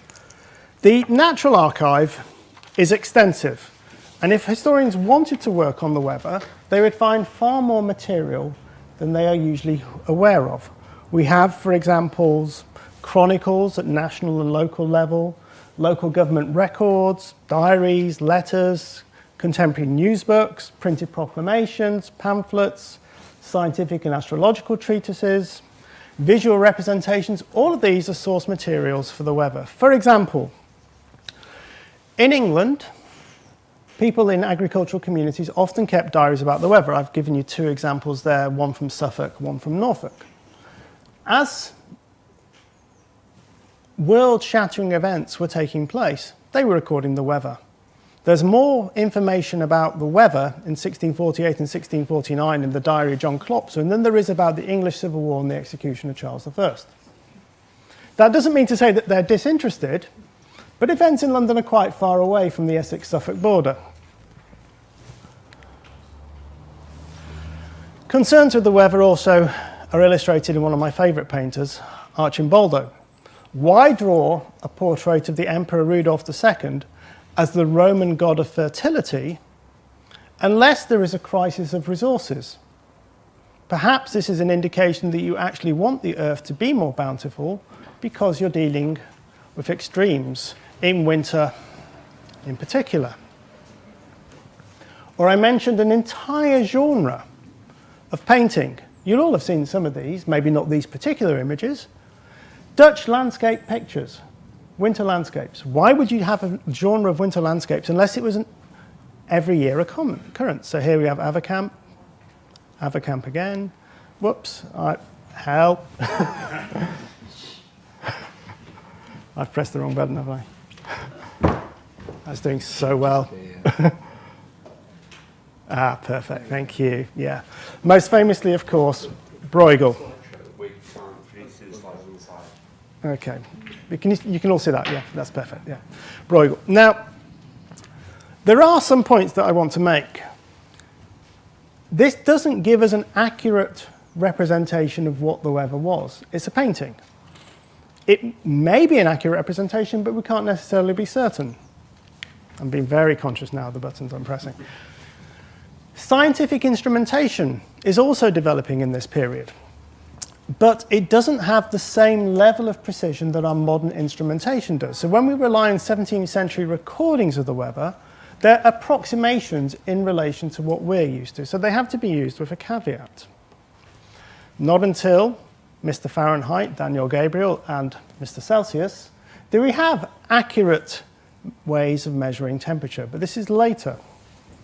Another point I want to make, people who record the weather in their diaries continuously, there's an Essex minister called Ralph Jocelyn who lived at Earl's Coombe. He would wake up in the morning and he would say, it's cold, it's sunny, it's fair, for 25 years. Now, at the end of 25 years, when he says it's cold, is that it's still cold in relation to what it was 25 years ago? Is it cold because he's now an old man and he feels the cold? So my point is that we can use these for what is extreme in relation to normative experience at a particular moment, which is why the title of my work is Extreme Weather Events rather than the weather and climate. We can know what is extreme in relation to what is normative, but we can't necessarily document it with precision. Now, why are contemporaries so concerned about the weather with the immediate rather than the long-term climate? Well, that's easy. Trade is utterly dependent upon the weather. Communications networks, utterly dependent upon the weather. Military campaigns. You can't march an army if you haven't got any food resources. Although the Swedes will march across frozen, they will march all the way from Sweden into Denmark when that strait freezes over. The Turks march across frozen Romanian rivers, and they march artillery across the Bosphorus. It gives you an idea how cold it was. But most importantly, of course, agriculture. In a pre-industrial subsistence economy, the weather is crucial for this. It's also been suggested by some historians, but I'm not really sure whether this is true or not, that contemporaries suffered from seasonal affective disorder. That because they were deprived of sunlight in this extreme cold, that they got depressed. Certainly, we have a language of melancholia. So it's possible the weather may have caused this. A final point I want to talk about is that our resources for thinking about the weather is far larger than we've grown to appreciate. We've got literary scholars in the audience. One of the things we need to think about is the way that literature talks about the seasons, not just as metaphor, but perhaps also as evidence. The way that the weather is an aside. If you read the sources against the grain, you'll find more information. Now, how did contemporaries think about the weather? What resources did they have? And here we have some nice tie-ins with some of the other papers we've been hearing. The Near East, of course, has a profusion of deities associated with the weather, storm gods and the like, some of which became incorporated into Old Testament visions of the Jewish god Yahweh. The Bible has an abundance of extreme weather events, most notably, of course, the Great Flood, which in modern language would be a mass extinction event, but also, of course, the plagues of Egypt and various storms on the Sea of Galilee. So there is an actual cultural resource in which to think about the weather. I want to make a further point that has never been made, and to suggest this. In Catholic Europe, there are no vernacular translations of the Bible in this period, neither in Spain nor in Italy. But with the advent of printing and the vernacular translations into English, into French, into German, for example, that contemporaries are being given a new resource to think about the weather because they have a greater vocabulary because of the vernacular translations of the Bible. So they have far larger linguistic repertoire to think about the weather than they have had before because they're accessing the Bible. So that's something to also think about, and maybe one of the reasons they're interested in it. Besides the Bible, of course, I should add, there is a whole range of classical sources that talk about extreme weather events. Now, to supplement the classical and the biblical, there is, of course, personal experience. And if you look at contemporary pamphlets, I only know the English evidence, so I've picked a few for you. Contemporaries, very concerned with the weather. They document, for example, thunder, hail, lightning, flood, storm, and there's huge amounts of records of evidence. I've just put a few here to illustrate the point. I like this. I haven't got a pointer with me, but if you look up in the clouds in the sky, you can see a very, very crudely drawn deity with thunderbolts to give you an idea of how contemporaries are visualizing. Or here in a very popular format, the ballad, again, how contemporaries are illustrating. So cold did it become that the River Thames used to freeze over on several occasions, not to mention the Rhine and elsewhere. But this forms one of the motifs of my talk, that the weather isn't always about catastrophe. It's also about adaptation and opportunity. It doesn't have to lead to one outcome rather than another. The Great Frost, when the Thames froze over, meant an opportunity for shopping without having to pay rent on your property. You could open up a booth on the River Thames, nobody could charge you, invite people out and hold a fair, which is what they did here, as you can see. This is the earliest known example of a frost fair in, I think it's 1608, I can't remember the exact example, and one in 1683. Another particular favourite here where they are actually playing football, if you can spot it. Yeah, you can probably see it in the right hand towards the bottom bit. Or they document the growth of glaciers. Now, I realise I've only got 5 minutes left. Coupled with the weather, there are natural disasters. And in a trailer for another conference that's going to be held at cenmva, natural disasters are configured as apocalyptic events, naturally so because earthquakes and the like are mentioned in the book of Revelation. So, for example, Mount Vesuvius explodes, killing more than 25,000 Neapolitans in December 1631. That's relevant because it's been proven that in conjunction with reduced sunspot activity, the ash, so to link to, where is it, another paper, and the dust that goes into the atmosphere again reduces temperature. Now, how did contemporaries explain this? Well, that's easy, and this links into yet more papers. God.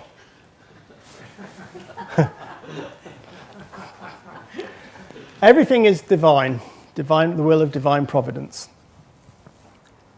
whether you're Protestant or whether you're Catholic. Now, why is God angry? The answer is again obvious, and we need to think also here about present-day concerns with eco-sins. God is angry with the sins of contemporaries. What type of sins? Heresy, blasphemy, sexual misdemeanors, luxurious living, vanity, ostentatious display, pride, greed, political action or inaction, regicide. These are the type of sins that contemporaries believe they were being punished for with extreme weather events. The template is the Bible. And who did they blame? Well, not themselves, of course. They would have national days of fasting and penance in which they made suitable penance. But the main victims, the outsiders, the scapegoats, were the same as they had been in the Middle Ages, more or less. Jews, heretics, lepers, supposed witches, prostitutes. The usual people in the modern language you might want to use of the other. These are the people who got the blame. Now, I want to make a final point. It doesn't have to lead to crisis and catastrophe. One of the solutions that contemporaries had was adaptation. They adapted to extreme weather events. How? Well, for example, in changing in fashion. You only have to look at early modern 16th century paintings to see the amount of fur that is used. Adaptations of hairstyle, adaptations of clothing, adaptations in architecture, using more glass to let in more sunlight because there's less sunlight, stockpiling of provisions to deal with famine and medical emergencies when possible, even attempted predicting the weather. I don't mean people praying to God and saying, God has given me a sign that it will rain in 20 days' time. I mean advanced scientific calculations that lead to the basis of calculating when lunar and solar eclipses are going to be. And we have, it's no coincidence, during this period, a scientific revolution. Is that one of the spurs for this climate? A further point, in medicine, alchemy, producing universal medicines, panaceas, etc. So global weather can lead to catastrophe, but it can also lead to creative solutions. And I'm conscious I have to conclude, so I'm going to conclude with the person that I began with, namely Gerrard Winstanley and the Diggers. In England, in the winters of 1647, 1648, they're two of the harshest and most terrible winters that were recorded in the early modern period. They led to famine, to death of animals, to disease. The Diggers did not try and topple the government. They organised collectively as a community. They took control of the common land and a hill in Surrey, which is now a golf course. And they tilled the land and they shared the produce until the local gentry united with the clergy because they realized that what they were doing was threatening and challenging their power. They whipped up the local people who dressed up as women and booted them off. Thank you very much.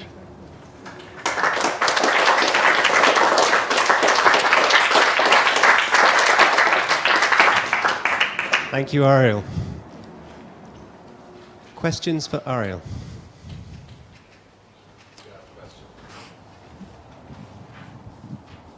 Thanks very much for that wonderful conspectus. Now, I know you were speaking about extreme weather events. Yeah. But generally, it is part of a species of explanation that is a climatic explanation. I know you distinguish between weather and climate. Just let me use climate for the sake of this. But what I'm wondering here is, are climatic explanations the same as climate change explanations? Now, I say this because the cold could have done certain things, but maybe only because it was colder than they'd had before. Had it been warmer, it would have done certain things. So, in fact, is it the climate that's driving it, or just that it's a different climate from what they'd previously been used to?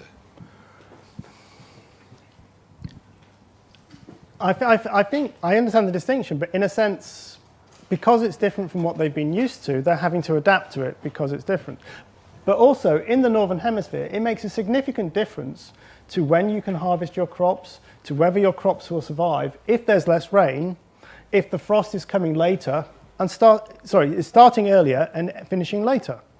You're reducing the food resources. There's a wonderful discussion of how many calories a human being needs to survive. If you reduce the growing season and you have fewer crops, then you use the crops that you do harvest to feed yourself and your family first, and then you don't sell the surplus. So it leads to a famine because you don't have that surplus to sell. So those in the urban areas are going to be more grievously affected because if local governments and state authorities can't adapt through, for example, provisioning, or because people are speculating and actually want to profit from a rise in price in grain. So in answer to your question, it is extremely markedly, I mean, one of the things I didn't get to talk about was the so-called medieval warm period. Not only is it much colder on average than it is today, it's significantly colder than it was. I mean, I didn't know this, but in comparison to pre-Black Death medieval period is a bucolic period in comparison to the 17th century. The population is larger, crops are more fertile. You can grow wine in England. I mean, I know that people have attempted that today, and I know this is being recorded, but apparently it was drinkable. But that gives you an idea of the variation and changes. But it's a fair point. Are they responding to something that's unusual in their life experience or in relation to what's normative? But it's extreme in relation certainly to what was 300 years ago. Yeah.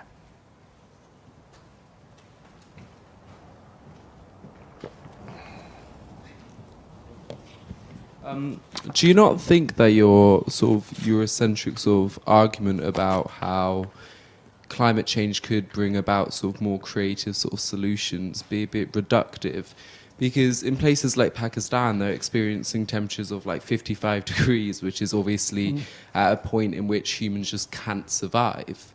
So I'm just thinking, do you think your argument could fuel, I don't know, a sort of basis in which that it doesn't help the debate of climate change in the fact that it's unevenly felt, which is obviously earlier discussed?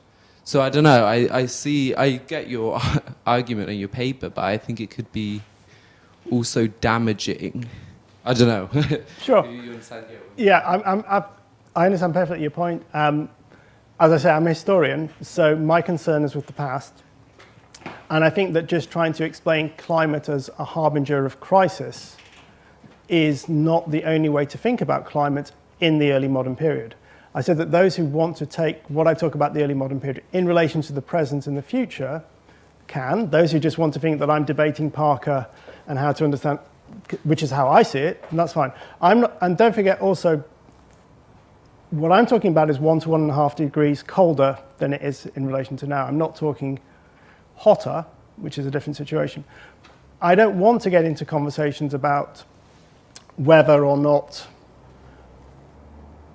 there is only one pathway that we have at present into the future. I'm just making the observation that in the past, a particular extreme set of weather events did lead to different types of pathways. Now, that may mean that there are different pathways now, or that they may only be one pathway. I don't know. I'm not a scientist. I don't get into that. But in the past, if we want to learn from the past, we know that there is more than one way. That's all I'm going to say. Any other questions for Ariel? Thank you very much. Thank you. Thank you.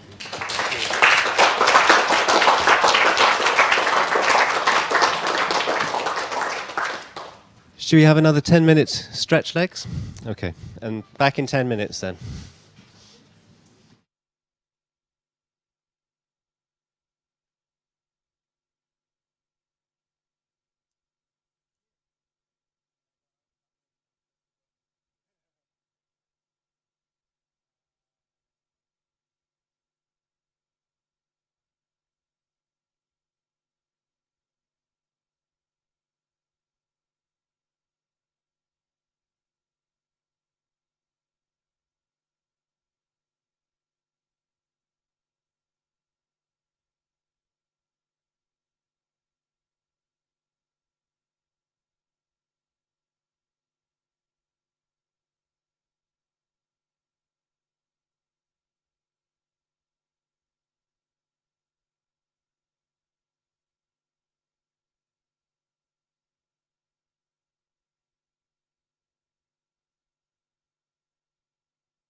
Reminder, my forms, I'm going to keep nagging you on the forms. Thank you very much. Okay.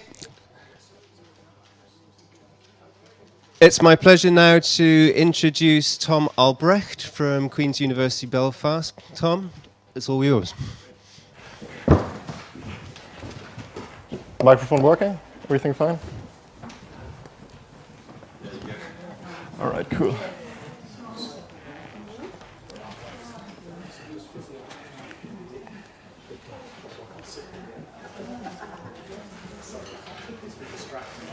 All right. So first, thanks to Simon to invite me here and give me a chance to present my research. It's a work in progress presentation for the dissertation I'm working on at the moment, but I'm also going to use some of the stuff for my PhD, which I'm going to start in September. So first table of contents, I'm going to talk about eschatology and evangelical environmental discourses. And then I'm going to use the theory of religious practice to basically argue that American Evangelical millennial discourses gets also shaped by the environment as a discourse or as a field in terms of Bourdieu. Then I'm going to talk about the signs of the end times, my data collection, some preliminary findings I have so far, and then a quick conclusion. So first I want to talk about eschatology. And I'm going to use Cory Ruper's essay from the 1990s. And she argued that eschatology is the most ecologically decisive component of a theological system. And she analyzed a wide range of post- and premillennial literature to argue that premillennialism usually ends up not in an environmentally friendly behavior, because the world is going towards an environmental degradation anyway, and humans can't really stop or affect how the environment is developing, because premillennialism teaches and that it's mostly about the salvation of the individual soul instead of the salvation of the environment or anything else. And the world is often described as something which we are just passing through, which has no relevance to the future of true believers. And post-millennialists, as Michael Roos has argued this morning, and also Zeke Barker yesterday, usually argue that there's a kingdom of God on earth which humans have to build and spread, and this also includes the environment, which needs to be restored or saved. And Cory Ruper published her essay in 1990, but we can still find similar discourses in contemporary evangelical environmental discourses. I think Rupa Reed yesterday mentioned creation care as a thing, and I also did some research on the Evangelical Environmental Network and their book Caring for Creation, the Evangelical's Guide to Climate Change and the Healthy Environment. And we can still find post-millennial discourses here, and I quote his, which is, Jesus' love means for us to stop worrying about who gets into heaven and start building the kingdom of God on earth and not a future kingdom which could be in heaven. And he also says that even if you question my theology about the end times, Jesus commands us not to be concerned about when, but do the work he has called each of us to now. In contrast to that, another evangelical environmental organization, the Cornwall Alliance, which is a climate skeptic organization, has some discourses of what we describe as premillennial. I'm going to refer to Sahila Ansas here, who said that Beisner said that global warming, even if it turns out to be real and harmful, is of little ultimate importance because whether one is going to live in either heaven or hell for eternity should be any reasonable human's primary concern. And this leads to conclusions like this one here. Premillennial beliefs form part of the foundation of conservative Christian anti-environmentalism. Or Mike Hume has said that premillennial beliefs are less likely to stimulate the desire and behavior to avoid such an outcome. So, especially when you look at the fields of environmental science or geography, eschatology is often discussed as something which influences how we think about the environment and how we act in terms of the environment. I don't know who used the word yesterday, but that we look through an apocalyptic lens on the environment, and therefore we act in certain ways in relation to the environment.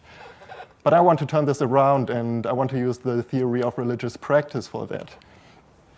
And first I want to refer to Talal al-Assad, who has said that the meaning of religious practices is to be explained as products of historically distinctive disciplines and forces. And most of his argument is based on the Bourdieuian theory of religious practice. I don't want to go into every detail, but Bourdieu has the idea of a religious field, which is connected to other fields of the society, like politics, economics, and anything else. And the religious fields get shaped by other non-religious parts of the environment. And each field can have a subfield and more subfields, and they're all interrelated and connected to some extent to each other. And my assumption basically is that within American Evangelicalism, there's a field of eschatology, and there's another field of premillennialism. And there are also different kinds of premillennialism in American Evangelicalism. But that all these fields get somehow shaped by other fields of the society, and that there's an interactivity between religions and other fields of the society. And Lampert has used the word entanglements of religions and the secular. Also another quote which I found described religions as mutants, which are constantly changing because the society is constantly changing as well. And in relation to climate change, the German theologian Sigurd Bergmann has said that climate change challenges and changes images of God and the sacred and their corresponding socio-cultural practices. So he's also talking about practices which relies to the Bourdieu's theory of religious practice. And Roger S. Gottlieb writes a lot about the relationship of the environment and religions. And he has argued that there's a re-evaluation of religious traditions and practice, and that also religious leaders try to become active in this transformation of religions. If you just think about the Pope's engagement and his letter Laudato Si, and also his speech he gave in the White House with Barack Obama, for example, who attended the speech. And Roger S. Gottlieb also argues that religions have entered an ecological phase. So, in my perspective, and I'm following Roger S. Gottlieb here again, there's a double movement between religion and the environment, because our religious beliefs can influence how we think about the environment, but the environment is a discourse. The green movement, ecological movement, climate change, environmental change, which is present almost everywhere in the recent decades, also influences our religious practice, and I argue that it also influences eschatological narratives. I'm going to focus on premillennialism from now on. And this is kind of my guiding research question for my dissertation. I want to find out, how do global environmental change discourses influence the field of American evangelical eschatology and corresponding practices? And I think Tristan has hinted at this earlier, that this happens through signs of the end times. And Paul Boyer and Matthew Sutton have argued that since the 1970s, premillennial evangelical authors have started to include environmental issues and catastrophic disasters in their end times literature. So here you can see, for example, Billy Graham, which Tristan Sturm has also addressed, and Hal Lindsey and their books Storm Warning from Billy Graham and The Late Great Planet Earth from Hal Lindsey. And just one addition to what Tristan has said, to the person of Billy Graham, the book Storm Warning was released twice. First in 1992 and a revised version in 2010. And he deleted the section which argues that climate change is man-caused. So he had it included in the 1992 version, but in the revised 2010 version, the sentence was deleted.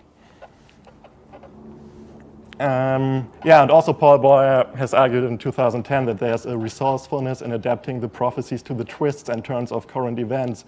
The end time scenario, so the premillennial authors, will doubtless remain timely and up-to-date in the years ahead. And so my argument is that premillennial discourses get always shaped by the surrounding discourses in a society, and of course climate change or environmental change is one of the most influential topics.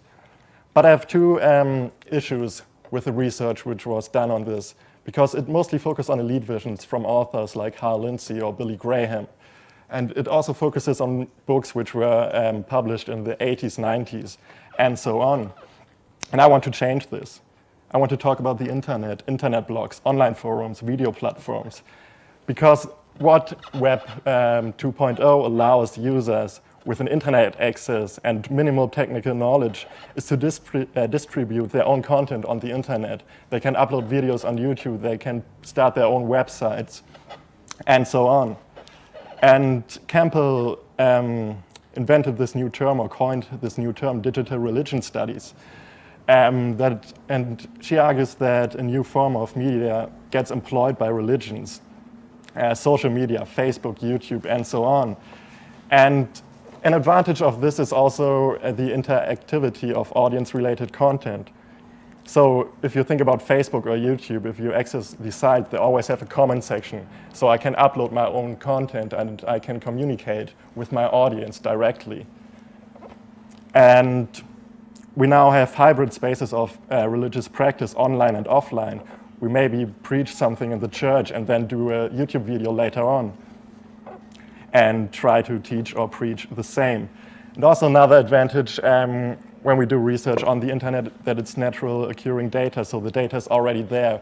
It's not interviews we do or focus groups or anything like this, but the data I'm going to analyze is publicly accessible, so everyone can access these data, and it's already there, which is a huge advantage for a researcher, I guess. And this gets even more interesting, I think, when we look at American evangelicalism, because even in offline spaces, I'm going to call them now, there are already blurred boundaries between what Pierre Bourdieu has called religious specialists and the lay people. Because Bourdieu has argued that within the field of religion, there are religious specialists like the church, clerics, or preachers, and that there are the lay people who are some sort of audience. And they have quite a passive role in Bourdieu's original theory of religious practice. But Werther has argued that, especially in American evangelicalism, because it's such a diverse and multi-denominational community, there are already blurred boundaries. Many people after the American Civil War have started their own churches. And so there's a diversity within American evangelicalism. And this increases even more now within the use of the internet or new media. And Frazier, Crawford, Burl, and Perkin have argued that the fragmentation of American evangelicalism through the use of new media increases even more. And what we have now in American evangelicalism in this online space or cyberspace are what Jason Dittmer has called populist elites. In online spaces, people who run certain websites like raptureready.com. And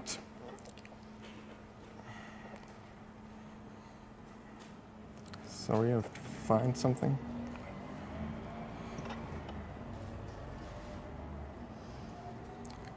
So yeah, and I want to talk about Rapture Ready just for a few seconds, because it's a good example of how environmental-related topics become interpreted as signs of the end times.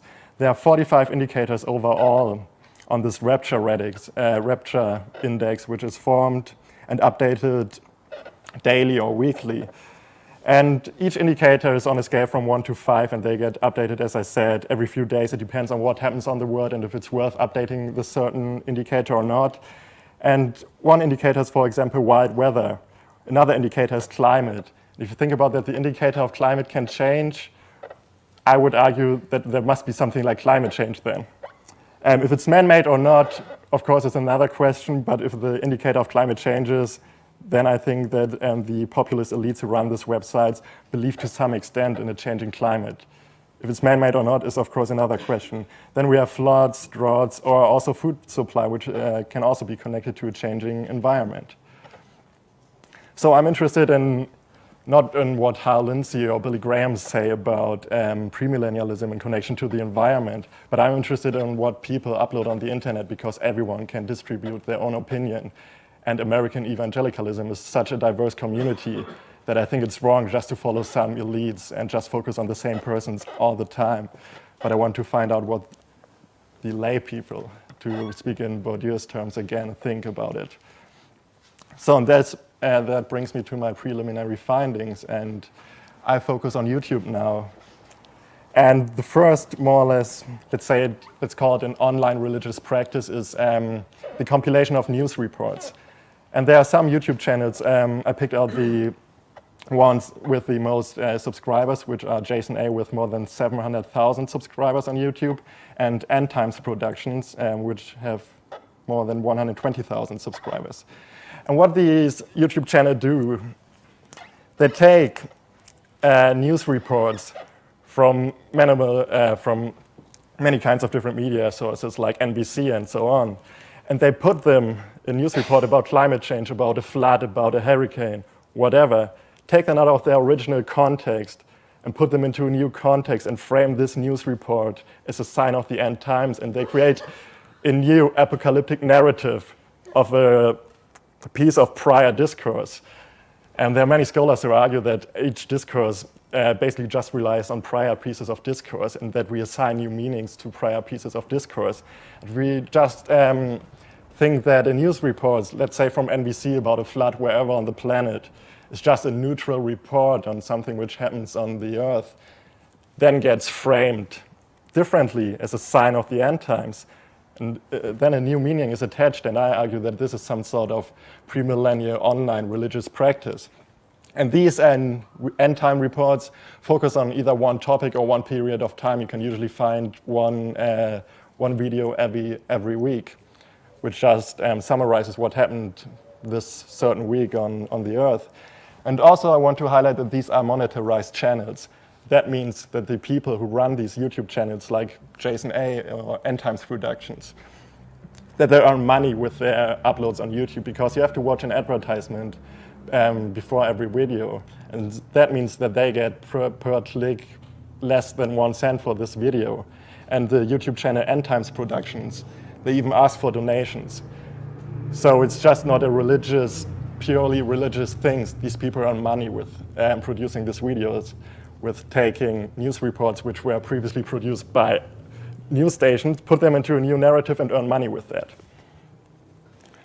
And also, I think one person today has talked about clickbaiting. If you look at these titles from these YouTube videos, this is Jason's YouTube list. It's always something like, watch this and you will be left shocked, or our world hasn't seen anything on this scale. Something is going on in this country. So you want to click on this to find out what they are talking about. And what they talk about usually is geopolitical events, environmental disasters, or some sort of unchristian thing like gay marriage gets allowed in certain countries, or abortion gets allowed in certain countries. So, just to summarize this short section, there's a creation of apocalyptic narratives through the practice of video editing, taking news reports from any TV station and put it into a new video, frame it as some sort of end times report on YouTube, also by the visual presentation of YouTube, and also simply if you call your channel something like End Times Productions, or another one is Mr. Doom. You usually attach what you are going to see, even if it's just a report on a flood, that this is some sort of indicator of the end of times. And usually there's no voiceover by the video editors. There are just some inserts. You need to watch this, or this happened on the 16th of January, or whatever. But there's no voiceover. It's usually the original voice from the original news report. We can find many types of news reports which relate some sort to the environment or environmental change. We have droughts, floods, and storms, which can be connected somehow to climate change. If you think about the weather on steroids thing, I think David addressed this yesterday. Then we also have earthquakes and volcanic eruptions, which are more closely linked to the book of Revelation, but they're not really related to climate change. Of course, a volcanic eruption can cause climate change, but they're not really connected to man-made climate change. All right. Then we have news reports of global environmental change.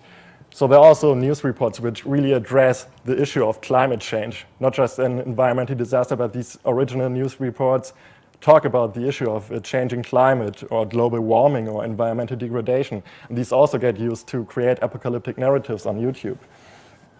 But I also have to address that these end times reports are usually dominated by geopolitics, and that environmental related topics are just one out of many topics which get addressed in these end times reports. And as I'm talking about geopolitics, we can also find a combination of geopolitics, environmental policies, and premillennialism on YouTube.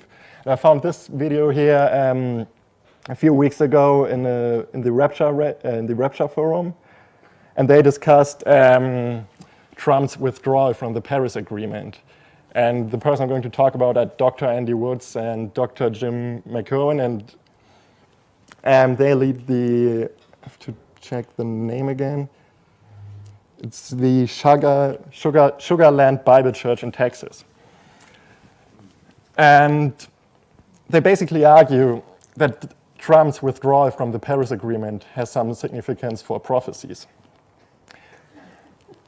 And they argue first, biblically, that humans cannot mess up God's creation anyway, but that a day will come when global warming takes place, and this is when the prophecies are being fulfilled. And Trump's actions are, according to the producers of this video, in harmony with God's words. And there should not be restrictions on or regulation on how humans treat their natural environment, because it was given to them by God to a space to work with. Then they argue that it's important or significant in a scientific way. They address, for example, the climate gate, and that there's no 100% certainty in the scientific community that something like man-made climate change or man-made global warming actually exists, and that it's not proven to be a man-made thing. And they also refer to Calvin Beisner from the Cornwall Alliance to support their arguments. Then we have the historical argumentation, which relies on George Washington, who has said that the United States should avoid permanent alliances with other nations. And here it slowly goes into the geopolitical dimension I'm aiming to, because climate change is an issue which requires global governments, at least in my personal opinion. And if you think about the climate conferences in Kyoto, Rio de Janeiro, Copenhagen, Paris, and so on, you see that this issue is actually attacked by a global community. Then we have leisurely, here the author's just going to refer to that the Paris Agreement needs to be ratified by the American Senate, and that never happens, and most importantly, prophetically. And here they argue that Trump's withdrawal from the Paris Agreement is, and I quote, is setback for Satan, because global governments is part of the, and I quote again, the devil's agenda. And the devil's agenda is to control the planet and to introduce a surveillance society. And for some reason, they often attack Germany as being a socialist country with anti-Trump and pro-climate policy propaganda, so that the New World Order is actually led by Germany for some reason. I don't know why. I wouldn't call Germany a socialist country out of my personal experience. But they also argue that America is a holdout to the global agenda, and they even address the metric system that America always restricted some sort of global forms of like the metric system. They also attack the euro as a bad thing because it leads to global governments, or the borderless European Union. So they argue that climate change is a made-up idea to break down the relationship to the family, church, and nation, but that climate change is made up to establish a new world order and a global government, and the people then are going to neglect what's actually important, which is family, church, and their own nation, which is, of course, the United States of America in that context. So yeah, in summary, the climate crisis is made up. It maximizes global governments to establish a new world order, and the new world order is, in the American premillennialism, often an indicator of the end times. And the New World Order is going to be established, as these people argue, through climate change and their corresponding global environmental policies. I don't have much time left, I guess, so I'm quickly going to jump through that. So they base the argumentation on the Bible, on science, but not the commonly accepted form of science, but they argue in a scientific way, but not what we understand as the accepted scientific consensus on climate change. Then they use historic and legal documents in relation to George Washington or the American Senate, and also personally acquired knowledge, because they rely their argument of a socialist Germany on a trip to Germany, which happened 2 months ago before they recorded this video. And Andy Woods claims that he has seen a lot of socialist, anti-Trump, pro-climate propaganda in Germany. And what we have then is a combination of geopolitical, environmental, and premillennial discourses in response to Trump's Paris announcement. And then we find again the special role of the United States as a holdout, and the special role of the United States in the fulfillment of the prophecies. And again, global environmental policies are part of the devil's agenda. And yeah, just quickly to summarize my presentation then, eschatological discourses and global environmental change discourses affect each other on both ways, then I think internet is a new important space of research because it's an interactive space for millennial religious practice. And especially because it allows user-generated content. For example, the YouTube video by Andy Woods I was talking about only has 2,950 clicks as of yesterday. So it's not a really popular piece of discourse, but it shows how diverse the American evangelical premillennial community is, and that we always have to keep in mind how diverse this community is, because there are so many different opinions, and the internet helps us to find out about these different opinions. And then we have these two dimensions of global environmental change and premillennial discourses, which is first just environmental disasters, floods, droughts, also climate change, global warming. It depends on the video and so on. But what I didn't really expect when I started this research a few months ago, that environmental politics are even more important in these premillennial discourses which relate to global environmental change. And they're even more important than hurricanes, floods, or whatever, because global environmental politics lead to the New World Order and the one world government and one world religion, which are indicators for the imminent apocalypse. And that's it. Yeah.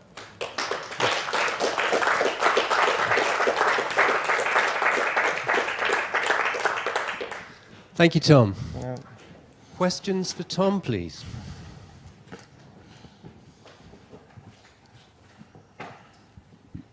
Thank you for this talk. You said, and I mean, even I'm not much of an internet user, but even I know that you can comment on these things, right? Can you sort of summarize a little bit the commentaries that people post? Is there a debate going on? Different? It really depends on folks arguing. As a geographer, I like to call them now online spaces. If you look at these premillennial forums, for example, this is more like a closed community where only people really believe in the end times and everything else communicate with each other. But then you have, of course, the comment section of YouTube. And this is where people who actually believe in these end time reports clash with, let's call them internet trolls, who just want to make fun of these people. And then you find endless long discussions among true believers or people who identify themselves as people who believe in this, with just internet trolls who want to make fun of the, haha, you stupid Christian, whatever. And this is quite interesting if you analyze it, like how people then argue with people who don't believe in the prophecies. And you can also compare this to these closed, or let's say they're public forums, but more like a closed evangelical community, like the Rapture Ready forum or raptureforums.com. Yeah. So what do they say? What other arguments? Usually in these closed forums, I find it really surprisingly, they don't really address that environmental disasters could be an indicator of the end times. They either just take it for granted, or they feel like they don't really need to address this or anything, because on these online forums, they're usually special sections which are like current events, current ecological change and everything. So just by the presentation or the structure of these online forum discussion boards, when you post something like, yeah, this happened yesterday on this part on the world, in the section of end time events, and probably people just assume or take it for granted that it relates to the environment. And then these people mostly argue, oh, we should pray for these people. We should pray for everyone who is affected by this. And sometimes you can find a comment like, oh, the time is near or anything. And on YouTube, you really find harsh discussions about everything. And they often thank the creator for these videos, then say, thank you for putting this together. It's really helpful. Yeah, I know the times are coming, and so on. And then there's someone commenting, yeah, you're whatever, swear words and so on. And then a discussion just, then there's a discussion between these two persons, which is not really rational in any sense, because there are persons who just want to make fun of certain people because I don't know why. And then some people who, of course, really believe in that, and they can't really accept different opinions on that. So Earl and then Justin. So I wonder if I could take back to your natural physical sciences background a little bit. You mentioned that the Rapture Ready website has a climate indicator. Yeah. Now I'm assuming because this is a web-based application, it's fairly new. So I'm actually not that new. It's there for a few years, and there are already some papers published which address at least Rapture Ready from the last years. So the website is going on for more than 5 years minimum. Okay, so around, let's say 10 years is the outside limit of how old this thing is. Do you feel that having a indicator that can be updated almost instantly is kind of in contradiction to the 30-year trends that you have to look at for climate change or for climate in general? And whether the organisation that are running this thing actually are becoming confused between weather and climate and what indicators they're using? I only have a list prepared of some indicators. Even better, thank you. Yeah. So which I address are wild weather, climate, floods, droughts, also earthquakes and volcanic eruptions, but I don't really like to include them into the climate change or environmental change. Of course, the consequence of a volcanic eruption or an earthquake is always environmental change, but it's not something man or humans can influence. Right. But they also often they have an explanation for all the indicators, and in the climate indicator they state that climate change exists to some extent, but they address that it's not man-made. Okay, so they are looking at kind of point weather events and saying this is an indicator. But of I have to admit, change, I've been following this Rapture Ready Index for a few months now, and I can't really understand how it's formed, because sometimes just an election, for example, when Macron in France won the election, it went up, because this is, again, a socialist government and a pro-EU government which got elected, so the apocalypse was more likely to happen in the future because Macron got elected. And this Rapture Ready goes from 0 to 200. And they don't try to predict a date or anything. They just want to indicate, it's more likely that something is going to happen soon. But they don't want to do something like date setting. And it's usually about 170 or 180. So it's quite close to it. But you always have to keep in mind it never really increased in recent years. So it's always around this level, 170, 180, and it can also go down. For example, when Trump got elected, it went down because it was a good thing in these people's mindsets. Thank you.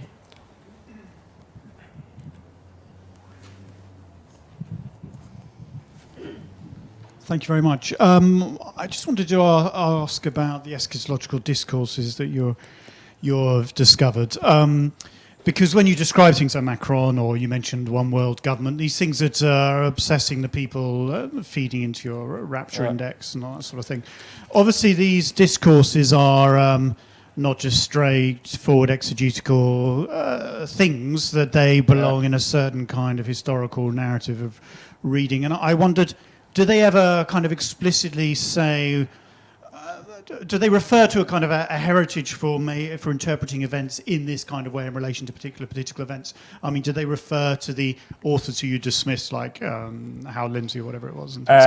Or do you think this has now entered their kind of mindset? They don't need to make any kind of references. It's all kind of self-evident to anybody who buys into this. For this global governance example, I don't know how much these Andy Woods and his co-author of this video were influenced by Hal Lindsey, but Hal Lindsey, he does something like the weekly Hal Lindsey report, where he summarizes also apocalyptic events. And he addressed the issue of climate change in relation to the global governance already a few years ago.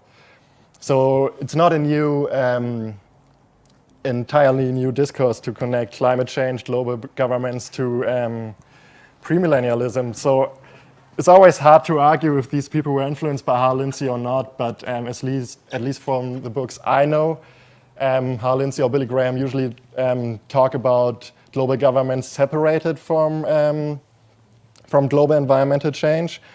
But the earliest thing I could find was this Hal Lindsey report. I can't really remember when it was first published. It was 2008 or something, where he, at least in my knowledge, for the first time addressed this relationship of climate change into global government.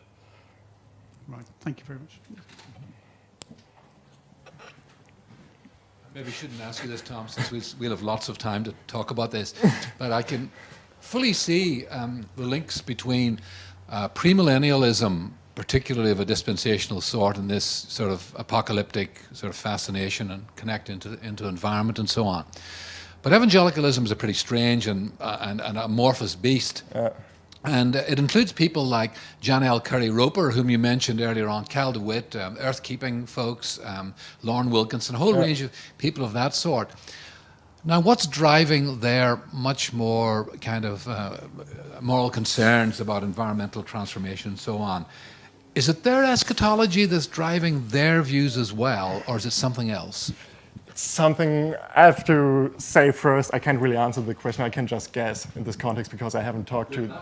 I never talked to these people, obviously. But if you think about, for example, about Pierre Bourdieu's field theory, how everything influences each other, it's really hard to find out what actually makes them think about the environment in certain ways. If it's really their religion or their eschatology, or if they're more. I don't like the word secular, but let's say more non-religious, influenced by, for example, the signs in the IPCC report or anything else.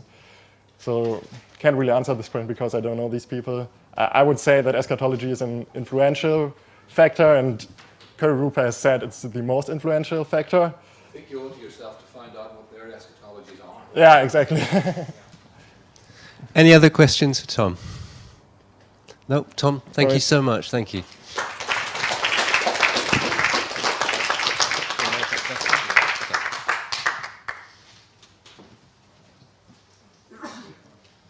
How would you describe this? Summing up? You could if you want. It's up to you. Yeah. This is probably more effective. Is it? Yeah.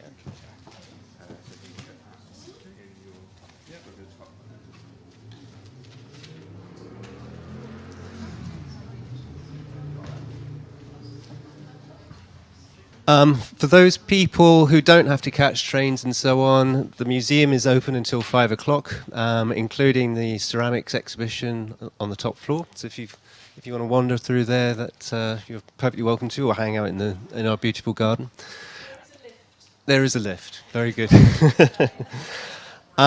Justin's going to do summing up now, but just before he does, I want to thank everybody again, as I did yesterday, for your wonderful questions, your patience with me, and and a big thank you to all our delegates. It's been a fantastic couple of days, and a pleasure now to hand over to Justin. Thank you. I know at the end of a couple of days like this, sometimes you can feel as if there are too many thank yous, but I do want to thank Simon and his team. It's really been absolutely excellent. So thank you very much. And of course, all the people who've been working, recording all of this for the benefit of others. Now, it's got down in the programme again, Discussant summing up, and anybody who was here yesterday knows that I actually am a little bit rebellious on this. I'm not going to give you my summary of everything.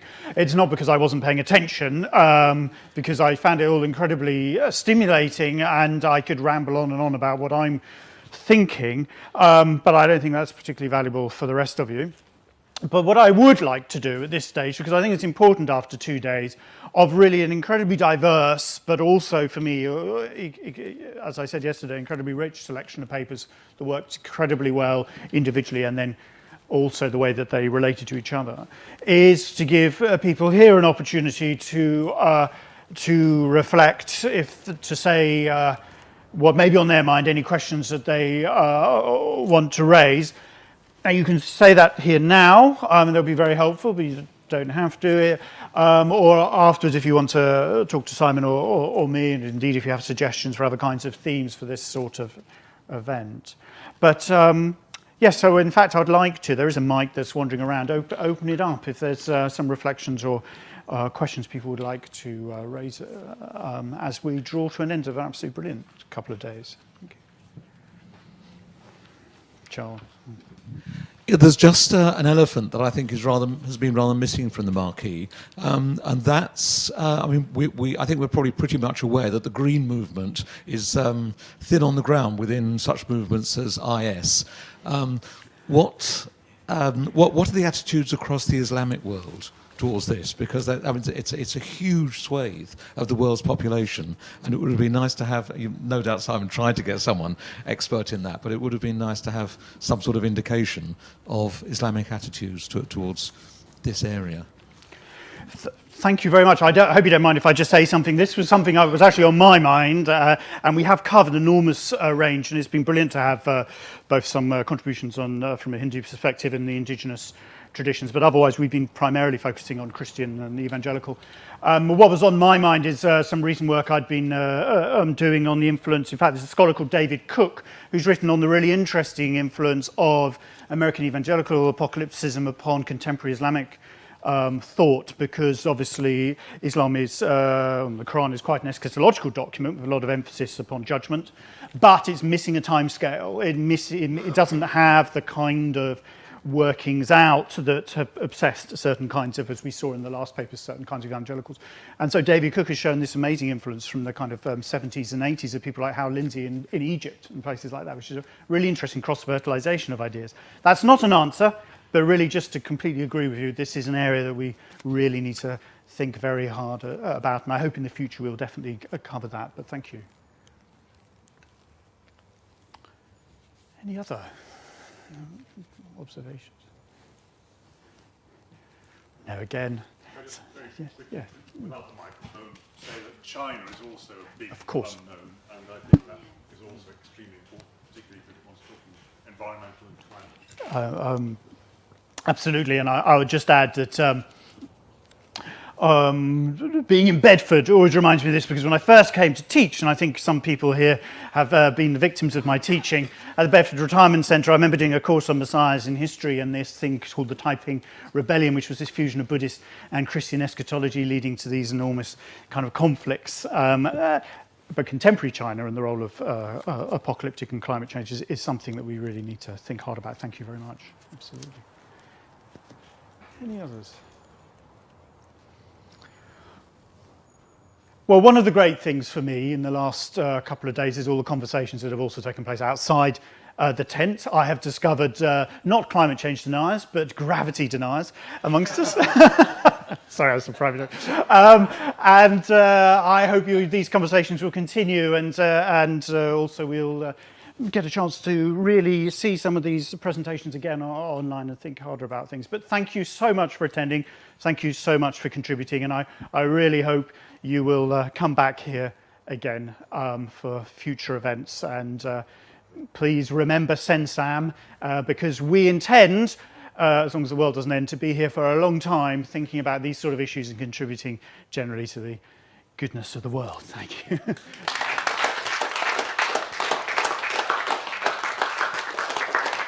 Thank you very much.